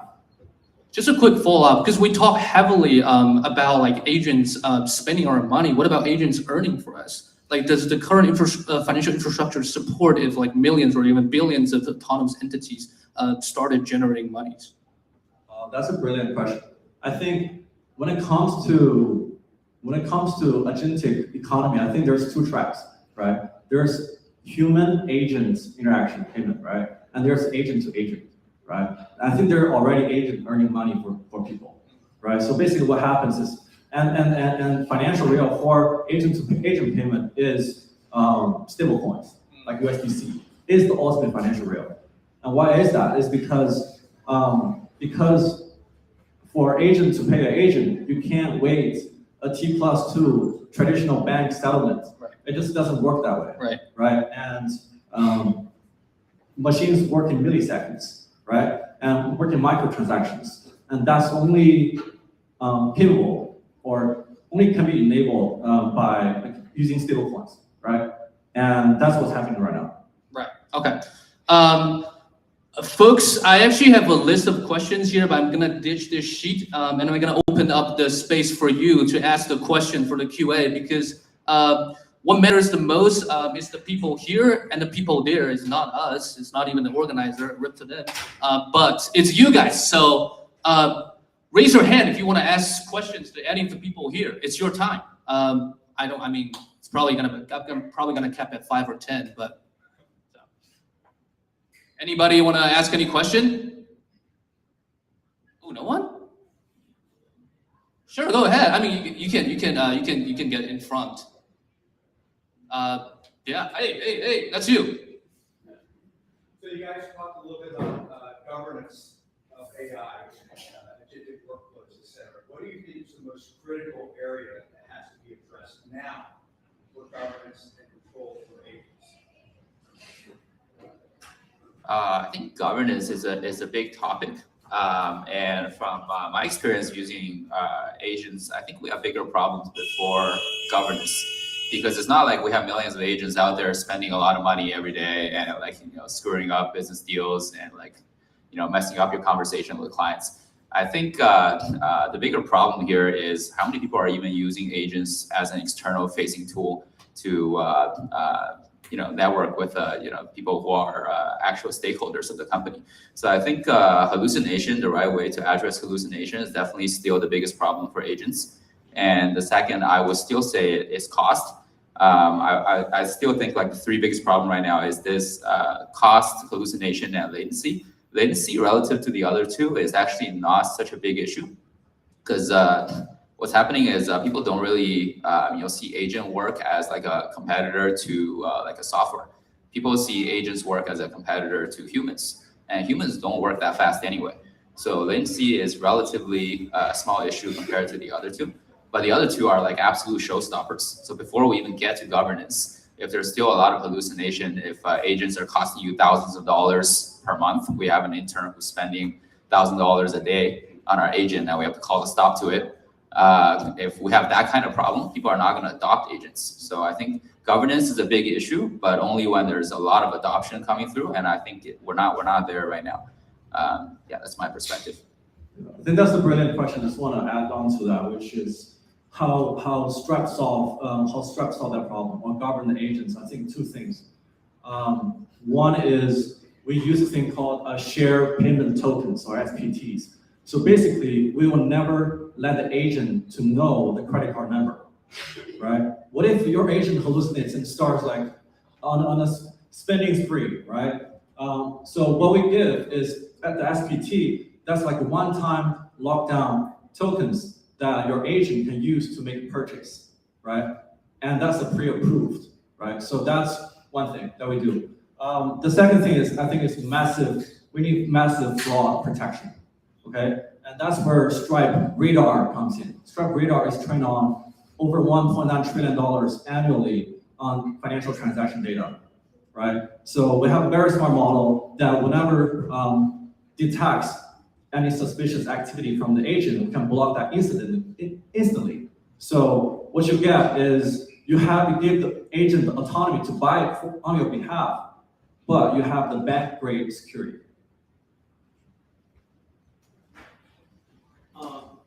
So are you getting this question? I mean, at least for our customers, we are getting it. I'm spending X amount of money on AI to optimize my workflow. What am I getting? What's my ROI? Before even taking the decision, can you do it? Is it worth even investing? And this is I'm talking about.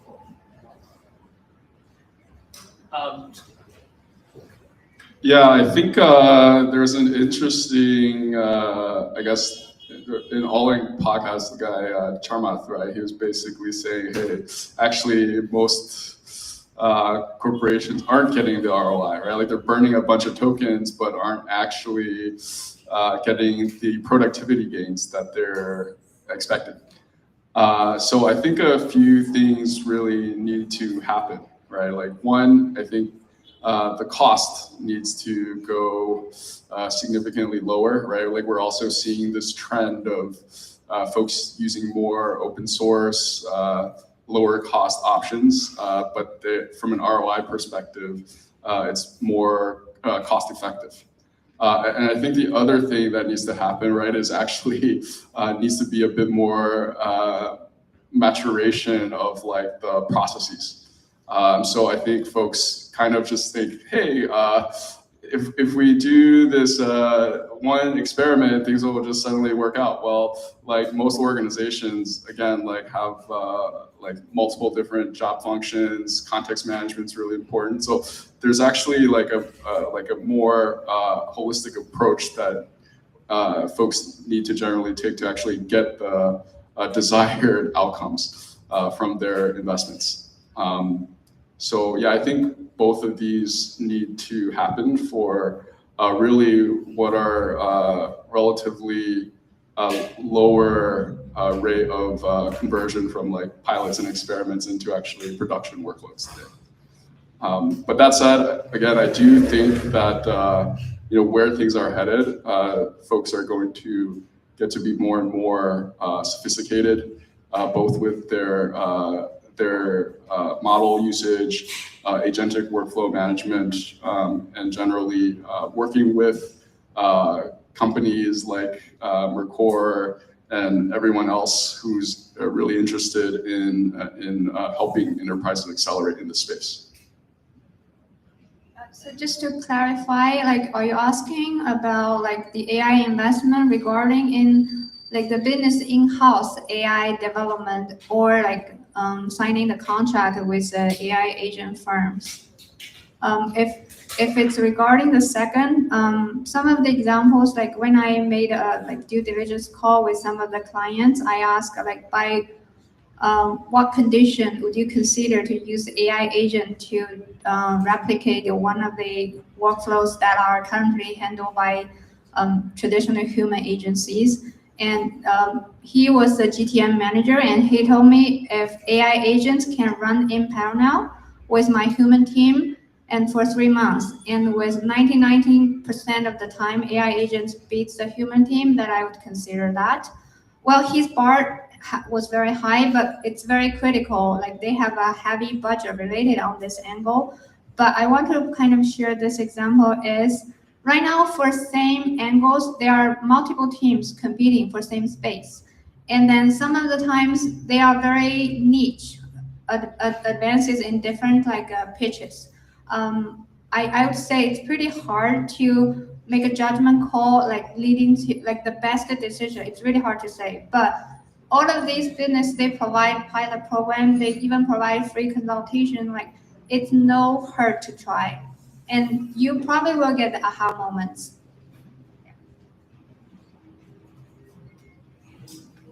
With credit card processing, there's a fee, and that covers fraud and risk of failure. With agents, is that the root cause will fall through the mistakes? Are we going to see a change in the fees potentially, or change in the financials? First of all, that's a fantastic question because Stripe we just reset our pricing for Stripe Radar. But when it comes to credit card processing, I think there's a couple of things. Credit card processing, Stripe, anybody know what the Stripe fees are right now? So for online processing, it's 2.9% plus 30 cents. If you go to a restaurant and it's powered by Stripe, or to take a credit card, it's 2.7% plus 5 cents, right? But the majority of that doesn't go to Stripe, okay? The big chunk of that goes to the card networks. We call it the mafias, right? The Visas, MasterCards, the Amex, right? Amex costs sometimes even go up above 3%, right? So every $100 you spend at a restaurant, actually 2-3% goes to processing these payments, right? But for Radar, I think our new pricing for Radar is, if I remember correctly, is every transaction should be 5 cents per screen transaction. And we have a more advanced version like Radar for fraud teams. So big enterprises use, they have dedicated fraud team to use, and that's even a higher price. But yes, there is a cost when it comes to protecting the transaction. And Stripe Radar is one of the best product I've ever seen to protect businesses. 5% or 5 cents. 5 cents per transaction. 5% would be crazy. 5 cents. That should be Radar standard. But don't quote me on that. Yeah. What kind of things can you get refunded on if your agent makes a mistake versus somebody else's agent stole my card number? Well, usually there's always like a dispute process, right? Usually the merchant, if the customer files like dispute, usually the merchant will return the fund, right? In extreme cases, the merchant can, go bankrupt or run away, or there's a negative balance. That's when the processor might be lost liable. Stripe might be lost liable, or maybe it's the platform. It depends on, it depends. Different cases, but Stripe might be lost liable in that case. But usually, when it comes to processing credit cards, the funds will get returned to the customer in most cases. There's a lot of noise in the agentic commerce space. Where are you seeing the most transactions take place short term? And second part of that is startups that are in the agentic commerce space, like Agentics, that are enabling ACP. How can they work with Stripe and other partners? Great question. I think my observation, right? I think agentic commerce is happening. So we're entering into a world where people used to, go on a website and buy things, right? And now we're going to go to a different era where the companies will push their product catalog into AI models, right? And people use AI agents to make purchases, and that's the new era. And that's what's happening right now. And I can give you an example, right? A real business case where, say there's like a logistic AI agent trying to buy like some 500 shipping boxes, right? What's happening today is, you have a company, you have a procurement department. I'm talking about B2B procurement, right? And then you have a person that search online and compare products, compare prices, check if the price match company policy, all that, and fill out a procurement form. And that could take weeks and get approval, right? What happening right now is in 2 minutes, it's all done. This is all done by agents, right? If the agent go there, sees the product so basically the seller can push the product catalog into Stripe, okay? The buyer's agent can go there, discover the product. Okay, it matched my company policy. I can buy this and make the purchase. It's done. So I'm seeing massive opportunity in the B2B procurement space. And that's what's happening right now, and it's ramping really fast. And that's one of the things that's happening in the agentic commerce space. And second question was about startups like Agentics. Yeah. Working with ACP. So how can they work with them? Talk to me, we can set up a call. Any startups that want to build on Stripe, use stable coins, collect payments, you can talk to me. Yeah. Customer plus one. Last question. I think you raised it. My question is to Jen. It's progress for most budget people that want the data. And many for the data companies that with a service-like project, what signals tell you that a company can grow up from service into infrastructure for products? And what do you think about the data infrastructure company can grow up like the industrial problem solutions for the AI companies? Yeah, so I mean, it's a question that we're looking at ourselves. So I think I'll draw some historical analogies here, right? So let's rewind the clock to 2016, 2017, when the autonomous vehicle era first started, right? And you had Scale AI, you had all these other data companies. And really what differentiated Scale ultimately was their ability to do some of the really hard sensor fusion data, specifically LiDAR. When everyone was doing like video and all that, like commodity type of data. So I would say for robotics, like we're in a world where, again, we're in this phase of, well, there's a limited amount of data, but the good quality data and useful data for the models will be premium.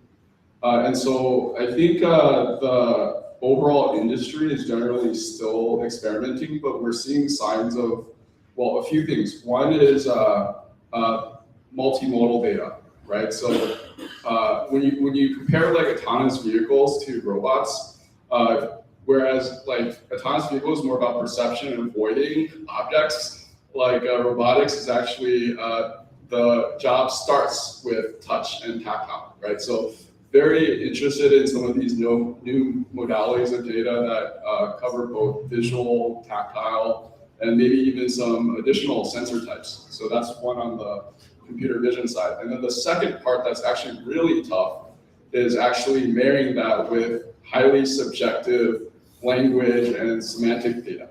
So when a robot has to do a long horizon task, for example, you could break down the language steering into multiple levels, right? So at the high level, it could be, hey, I want to make fried eggs, right? But at the middle level, it's actually broken down into very specific actions. And then at the lower level is, well, hey, I take my left manipulator, raise it by X amount of direction, and then, you know, right? So like there's all these levels of granularity of language specific data that's highly subjective. So when I think of where robotics is today, I think the most successful data and infrastructure companies are able to successfully marry both the new computer vision and perception modalities with the language modalities. And that's a very tough thing to do. And so if you're working on a startup that is able to unlock both sides, happy to have a chat. That will be a wrap up. That will be a wrap up of this panel. Thank you so much, John, Jen, Candice, and Emery. And thank you so much, everyone.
Thank you to all of our panelists for the great discussion. We spent the last session talking about one of the biggest questions in the agent economy. You did a really great job. What does the financial year look like? I know you must be very excited about how do agents own business, own assets, exchange value, pay each other, and monetize their work.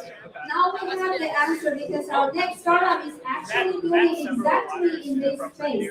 FinChip is creating the infrastructure that enables AI agents to discover, acquire, license, and transact AI skills, essentially providing the financial and marketplace layer for the agent economy. Now let's welcome Chelsea Huang from Agent.ai. Please take your seat. We will have more time after this for chatting. Yeah, so 我现在是大三，所以就 very interested in your channel.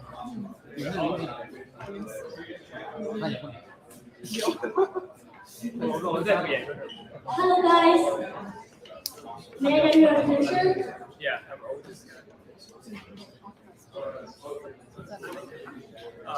So 18. Hi everyone. Glad we're talking over there. May I get your attention?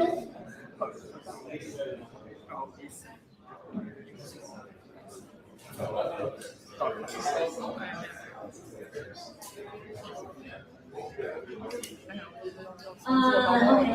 Hello everyone. I'm Chelsea, the co-founder of FinChip. FinChip is building an AI economic layer where for agents, where AI capabilities can be owned, traded, and can be monetized at scale. So in the past few years, my team and my co-founder have noticed economics very interesting.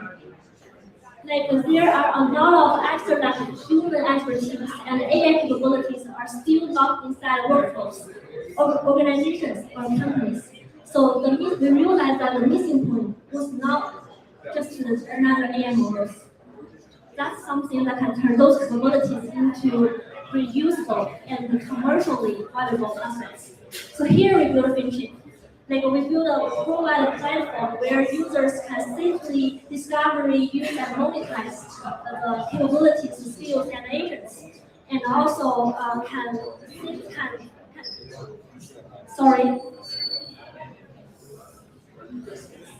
safely use these AI agents and can have a clear ownership, identity, and pricing analysis. So here let me explain how this will work. So firstly, we will tokenize the AI assets. We package valuable skill into reusable and verifiable chips. And once tokenized, the skill or the agents can be licensed, funded, and generate a recurring value. And we're also formalizing AI behaviors, which means we will define standardized economic rules so agents can transact with each other autonomously. So let me show you the product in action. Can you guys see clearly to this screen? Yes. Okay, cool. So before I start introducing our website, I want to say that in just 2 months, we grew 20,000 registered users and 10,000 creations on our platform, and thousands of the skills and the agents and the agent companies audited and reviewed using our own program. So let's go to our market. So all those skills you can see are published naturally by our users. Let's take one as an example. So FinChip do evaluations for every skills and every assets on our platform.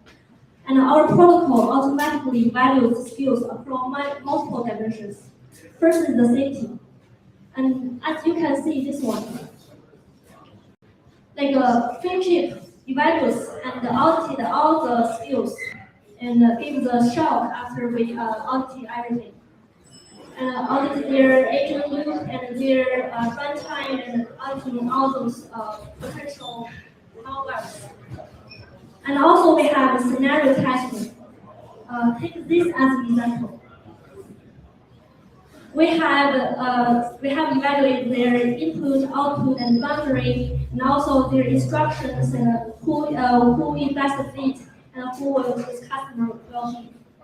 And also we will have our own benchmarks to show benchmarks to you guys. In our benchmark, we will have the sample validation, the preset evidence, and the validated scope, and also all the risk level and so on. And more interesting part is we also have like a runtime evaluation and the marketplace validation, which means our skills and our agents will also validate by the market itself. So every skill receives a transparent evaluation before it becomes available.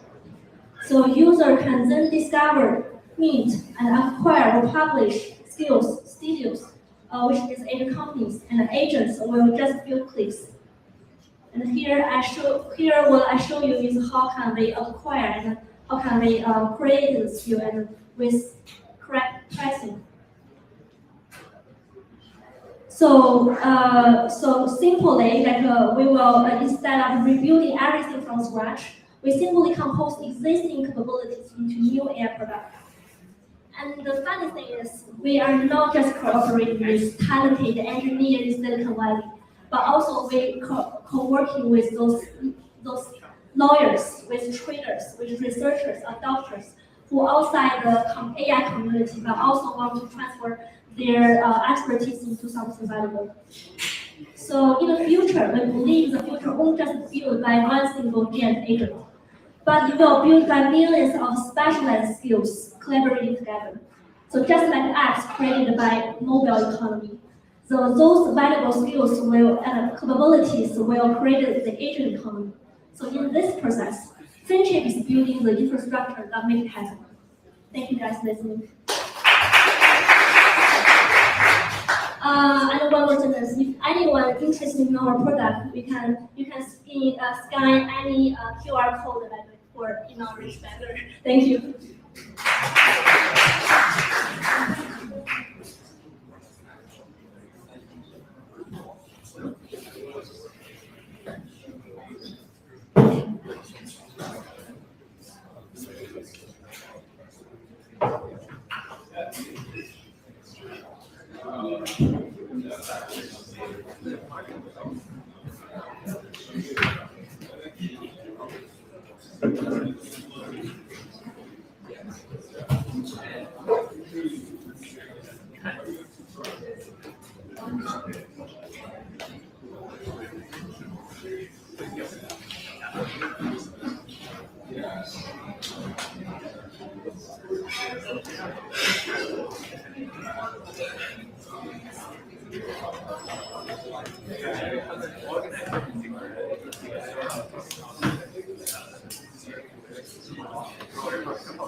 Hello guys, just for the interest of the time, I pre-recorded a video for you guys, so it's easier for you guys to know how we are working in Numix and how does Numix work. So here we go. Treat it like as a trailer, please. That'll be easy. Oh, 1 second.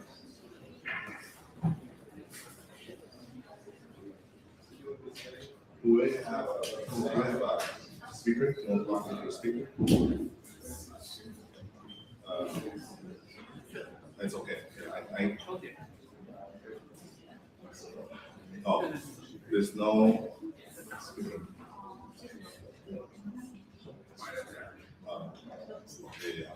Okay. I will also I will voice over this.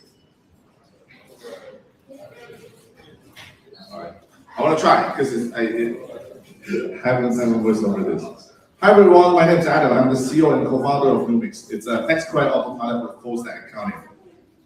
Did you guys know that 75% of startup founders are leaving monies on the table? 6 digits. They spend monies, could be thousands or millions, on product development, engineering, and because R&D credit and accounting heroes on top, they're taking 6 figures away. Numix set to fix that. Here's how it works. First of all, Numix connects the banks, payrolls, and ledgers into one universal layer. And one unified layer that will controls categorize transactions, make sure the book is current, and find out how many R&D credits that we can get. And from there, you can, the way that how it works, you can just meet us at Claude, ChatGPT, Slack, WhatsApp, email, wherever it's easier for you. And it's always on system that the CFO level great answers and always relevant, and we'll meet whenever and wherever you work. And this is how we think about Numix and the future of result-driven. Premium books, shorter claims, and that's Numix. Thank you. Obviously, there's a voiceover version, which is better. I use the microphone and I try to voice over this one on the voiceover version. But if I may, I would love to ask you guys, shameless plug. Anyone who know me, I'm a big fan of LinkedIn, and I post a lot of stuff on my LinkedIn account. So please follow the one on the all the way to the left. That's the LinkedIn official LinkedIn account, and my LinkedIn account, and our Numix website. Thank you, guys.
Sorry.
Alright, you're okay with people picking you yeah. You heard that? Like, oh, you're so easy to pickle him. He does a bad job. I do such a good job that in heckling doesn't matter. Yeah. You try. Yeah. It should work in my case, yeah. Let's move.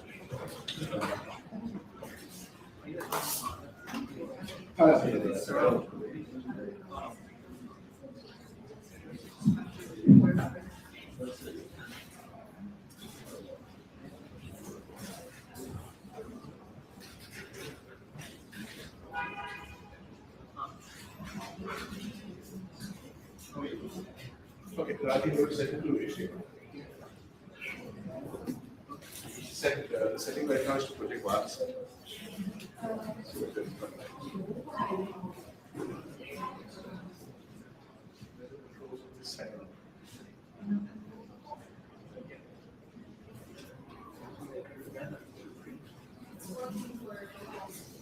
Yeah, I think what happened is switch to airplane. No, that's it. It might take a while.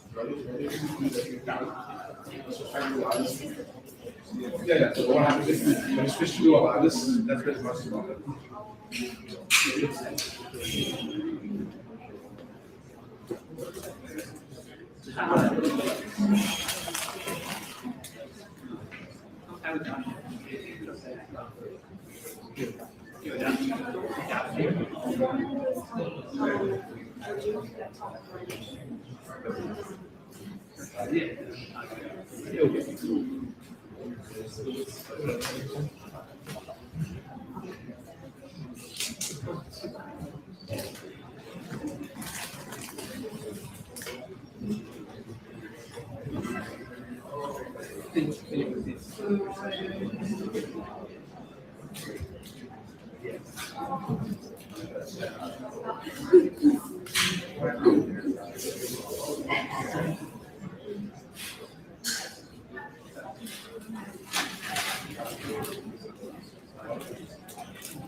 Okay, everyone, seems that we need some technical support. Let's take a 5-minute break. Please get some water, stretch your legs, and we'll be back in 5 minutes.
Hi everyone.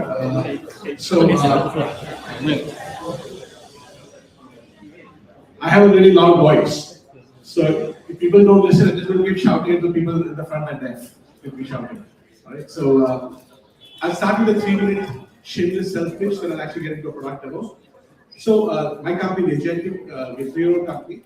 We do 2 lines of business. We've got a new interesting using technology, which I'll demonstrate. It's an alternative to how current large language models reason. And we also got an incubator called the Agentic Venture, where we've helped incubate more than 110 startups, but we don't take any equity. You think I'm crazy here? But yeah, we've got an incubator that doesn't take equity. Right? Now, just before I talk about an incubator, interesting statistic here. If today you're a founder, or you want to be a founder in tech, and you go and try to raise money against a pitch deck, the chance that you can raise money is less than 0.3%. In Silicon Valley, of course, everybody believes they're a part of the 0.3, but the reality is the odds of being able to raise money, if you're a founder or try to be a founder, is less than 0.3%. If what you have is an idea and a pitch deck. That percentage goes to 2% if you have an MVP ready. Okay. So even if you have an MVP, the chance that you can do a fundraiser, and I'm not talking about Series A, I'm talking about either an angel round or a pre-seed round, the chance is less than 2%. However, if you have a product live and you have customers and you have pipeline, so imagine you have a product live, you have first 2-3 paying customers, and you've got a sales pipeline, that number shoots up to close to 40%. That you can actually you're able to raise money that you build a proper company. So what we've done in the Agentic is basically build an incubation approach where we work with founders who have deep domain expertise in a particular subject. You could have worked in life sciences, could have worked in aerospace, and within that, I've worked on a particular function where there's a lot of room for AI-based innovations. And what we do is, we work with you to co-engineer an AI product, where we take the entire financial risk of building it. If you do not manage to raise money, you don't owe us anything. Once you raise money, you can pay us back. The second thing we do is, we built a reseller network and a sales network of more than 200 resellers. And products that are built in companies that we've incubated have gone to more than 1,300 customers now over the past 2 years. So we've got a huge sales network.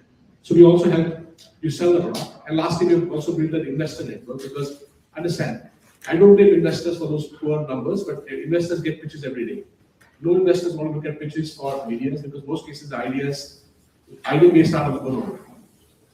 In our case, the startups we work with has a much higher chance of fundraising, again, because when you're going to the investor, you're not going with an idea or an MVP. You're going with a company which has customers and that has commercial traction.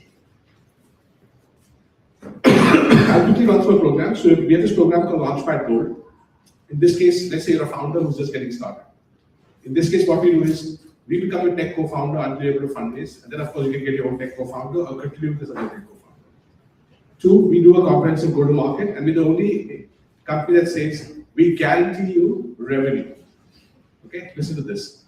We guarantee you revenue. That means if we do not get to a certain revenue goal on your product within a year of launch, we will make good that difference. And lastly, we guarantee a fundraise. At least we guarantee a non-binding term sheet. If we offer minimum $100,000, if after 1 year of the product having gone live, working with us, you're not able to get a term sheet for $100,000, we will make the $100,000 investment from our own pocket, basically. And again, we've been running this for the past 2 years, worked with more than 110 founders. As of today, more than 50 products are live. And the success rates our founders have is much more than the typical industry numbers. Founders have already built their product or have raised funding. You can leverage our GTM-based network with the same guarantees. Right? But in this case, of course, if you already built your product, we definitely want to see that you've raised money and you have the financials to be able to sustain your company. Third, the kind of the final program we have is a program called Prometheus. During my panel, I mentioned that basically we focus on complex AI use cases or moderately complex. We're not here to build average Joe automation which can be copied with Talok code on after. We build products where we know that the moat, there's significant moat because it takes time to build customer credibility. And it's a customer credibility which is the moat. So for example, we're working with a startup, with a founder who's come from the nuclear industry on how to do regulatory compliance for small modular reactor manufacturers. Now that's a real super specialized area. Once you have one customer, every customer in that space will only buy from you. Why? Because customers, they don't care about AI. Customers care about what problem you're solving. So what we do here is there are quite a few people who work existing jobs, but it doesn't make sense. They're not in a position to quit their job and become a founder. So what we do here is you can continue working in a job, spend 3 to 5 hours a week with us. We work with you to build we work along with you to build a vertical AI product. We take it to market. We split revenue 70-30. And once the product has a certain revenue traction, which makes it attractive for external investors to come in, we spin it out, and then we ask you to join in full time. And of course, we can't force you to join full time, but for those interested, you can come and join full time. So that means rather than quitting a job and spending 2 years and taking a 3 or 1,000 chance that you're able to raise money, in this case, you're basically quitting your job, stopping your income stream only once you get to a point where you know there's a reasonable chance that your startup will succeed. So that's a quick overview of our incubator. If you're interested to talk about more about this, Hans, my colleague Hira, he's in charge of our incubator based in San Francisco. Go and talk to him. Now that I've done my sales pitch, I'll just actually demonstrate our technology, which we call Sanskritic. So we know how large language models work. And what we do with Sanskritic is we try to address use cases of what we call expert work. Expert work could be a biotech attorney. He's an expert work. Reasoning is cross-domain. Reasoning is messy. There's contradictions, there's conflicts. And most human work other than math, coding, and physics or sciences tends to be expert work, which is cross-domain, messy, context-heavy, and judgment-heavy. Like, take this description here. The description here is that of a CLO portfolio strategist. The CLO stands for a collateralized loan obligation. And if you think this is a small industry, CLOs have about $10 trillion worth of collateralized loan obligations issued in the US alone. Okay. The precursor to this, the CDO, pretty much sank the US economy in 2008. We all remember that. Now, anybody who works on CDO investing will get an 800-page indenture document, a trustee report which is 1,000 pages, market rating data, and has to now simulate returns based on this. Right? Not an easy problem. Give it to a large language model, and you're not going to go anywhere. The way our engine works is you only describe the problem. We're not asking, as a startup, that basically you train data or give us data to train. Just describe what the problem is. And the description I've said here, that this is what a sales strategist is supposed to do. And the way our engine works is, it then goes about using a self-improving AI loop to generate data sets, create rubrics, and then set a kind of a dynamic, a kind of a recursive loop to improve the model. But it's more at the inference time where the model gets interesting. So what I'm going to do is actually I'm going to run this particular query of the CLO strategist and just see how a model works. Unlike a large language model, which works on what's called sequential chain of thought, step by step, by step, by step, by step. That's how math coding works. You solve theorems step by step, you write code step by step. But real life problems of reasoning don't work step by step. In most cases, people debate, people brainstorm, right? That's how we work basically, especially when we deal with complex problems. Multiple people are debating a problem and in a very structured fashion. We don't debate unstructured, right? So that's what this engine does. We basically use a structured debate process or a structured brainstorm process where you probe that same question from what we call multiple epistemic lenses. It's not a multi-agent system. Multi-agent systems don't work for this. The multi-agent system, the one who shouts the most, that's the answer. It doesn't work. In this case, the engine has to probe it from, we call it over 130 different epistemic lenses. And then the engine basically has to synthesize an answer, looking at the fact that in this debate process, there's a lot of contradiction, two people don't agree, and how do you resolve those conflicts to create an answer. Now, just to give you an idea, people who do CLO strategic portfolio work in New York, make north of $1 million salaries. That's a base salary to me. And their biggest problem is what? That they can't basically, it takes them at least 2 or 3 weeks to evaluate one investment proposal that they get, right? This is not something that you can outsource to a junior. And that's what our engine does. We are an engine for building what we call expert reasoners. And there are thousands of use cases for expert reasoners. You could be an expert reasoner as a biotech attorney.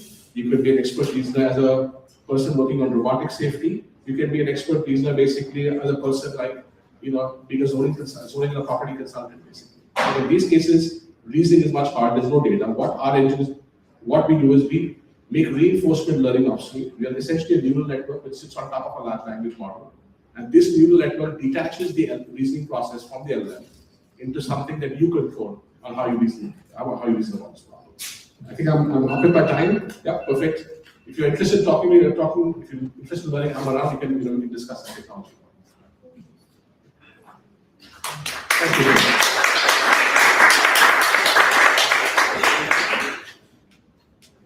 This should work. We can just want to shake out seconds. No, that's correct. You can shake out the next seconds.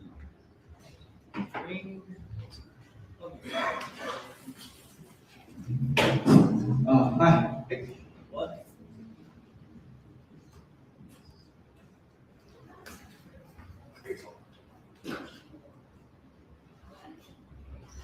Why me?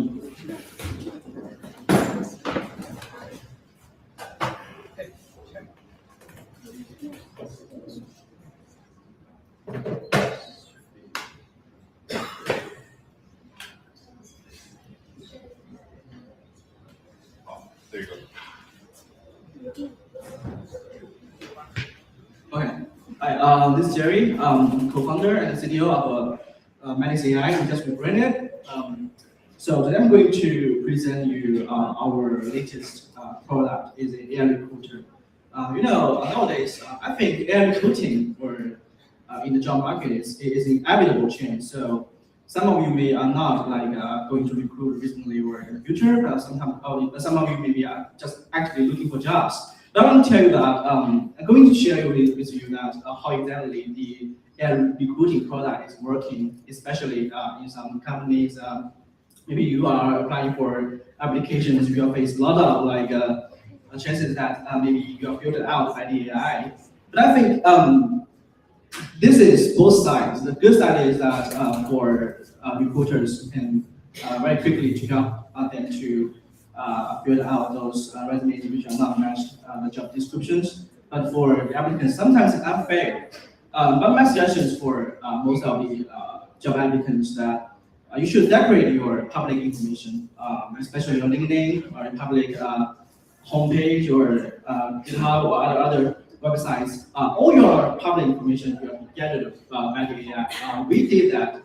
We have more than 8 million profiles globally.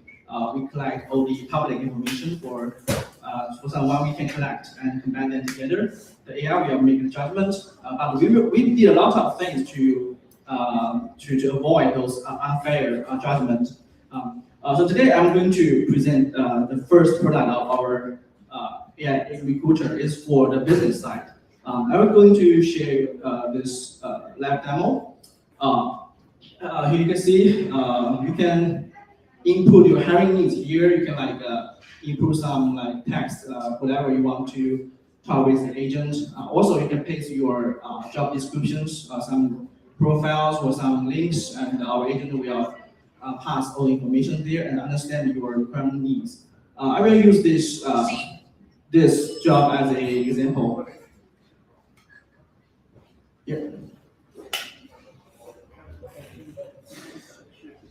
Yeah, our agent will interact a few times with the users to collect the real hiring needs. For example, the working years, the real titles and skills, applications, all those things needed for a recruiting.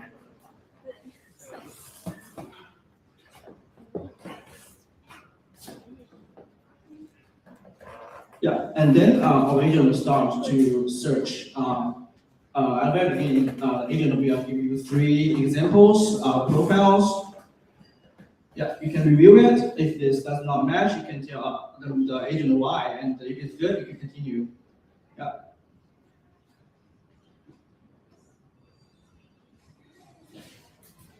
And then after you confirm those profiles are correct, you can select two modes. The first mode, as I mentioned earlier, that we have a black box mode. The black box mode is automatic, which means that you handle everything, the rest part of everything to our agent. And another part is that you can do manual review, which means that you can select and choose those candidates profiles which you want to connect. Yeah, for example, take the menu review. Here, and then our agent will start global searching according to your requirements. Yeah.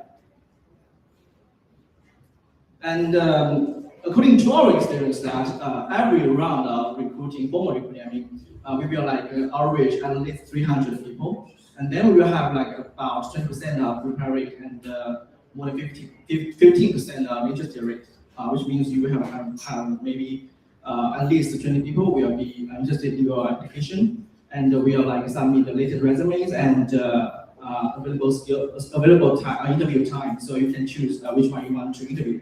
So this product is very friendly to founders who are very busy, especially when you are early stage or you're going to expand your business and your team.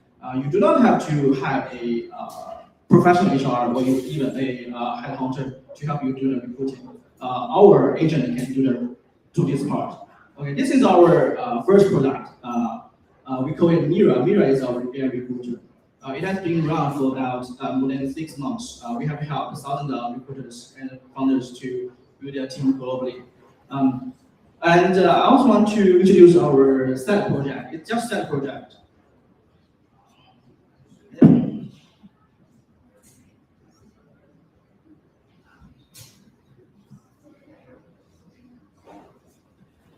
Here, this is our data platform.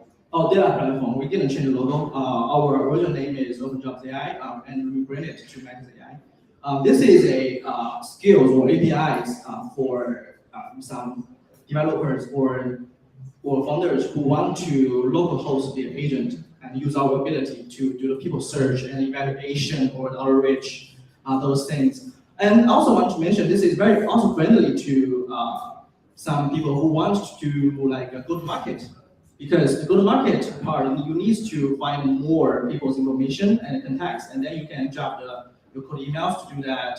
Maybe get more clients and those things.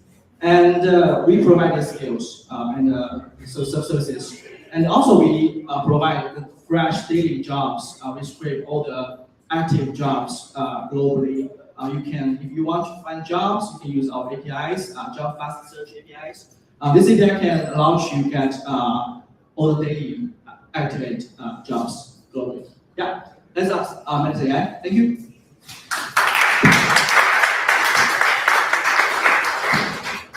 Thank you. Thank you, everyone, and thank you for everyone for joining us today. We started today's event by discussing the future of the agent economy, and we ended by seeing founders who are actually building the future. So it's been an inspiring afternoon, and we hope you've enjoyed the conversations, the insights, and the startup demos. So with that, today's event officially comes to an end, but please don't rush off, and you're very welcome to stay and networking. Thank you. Thank you.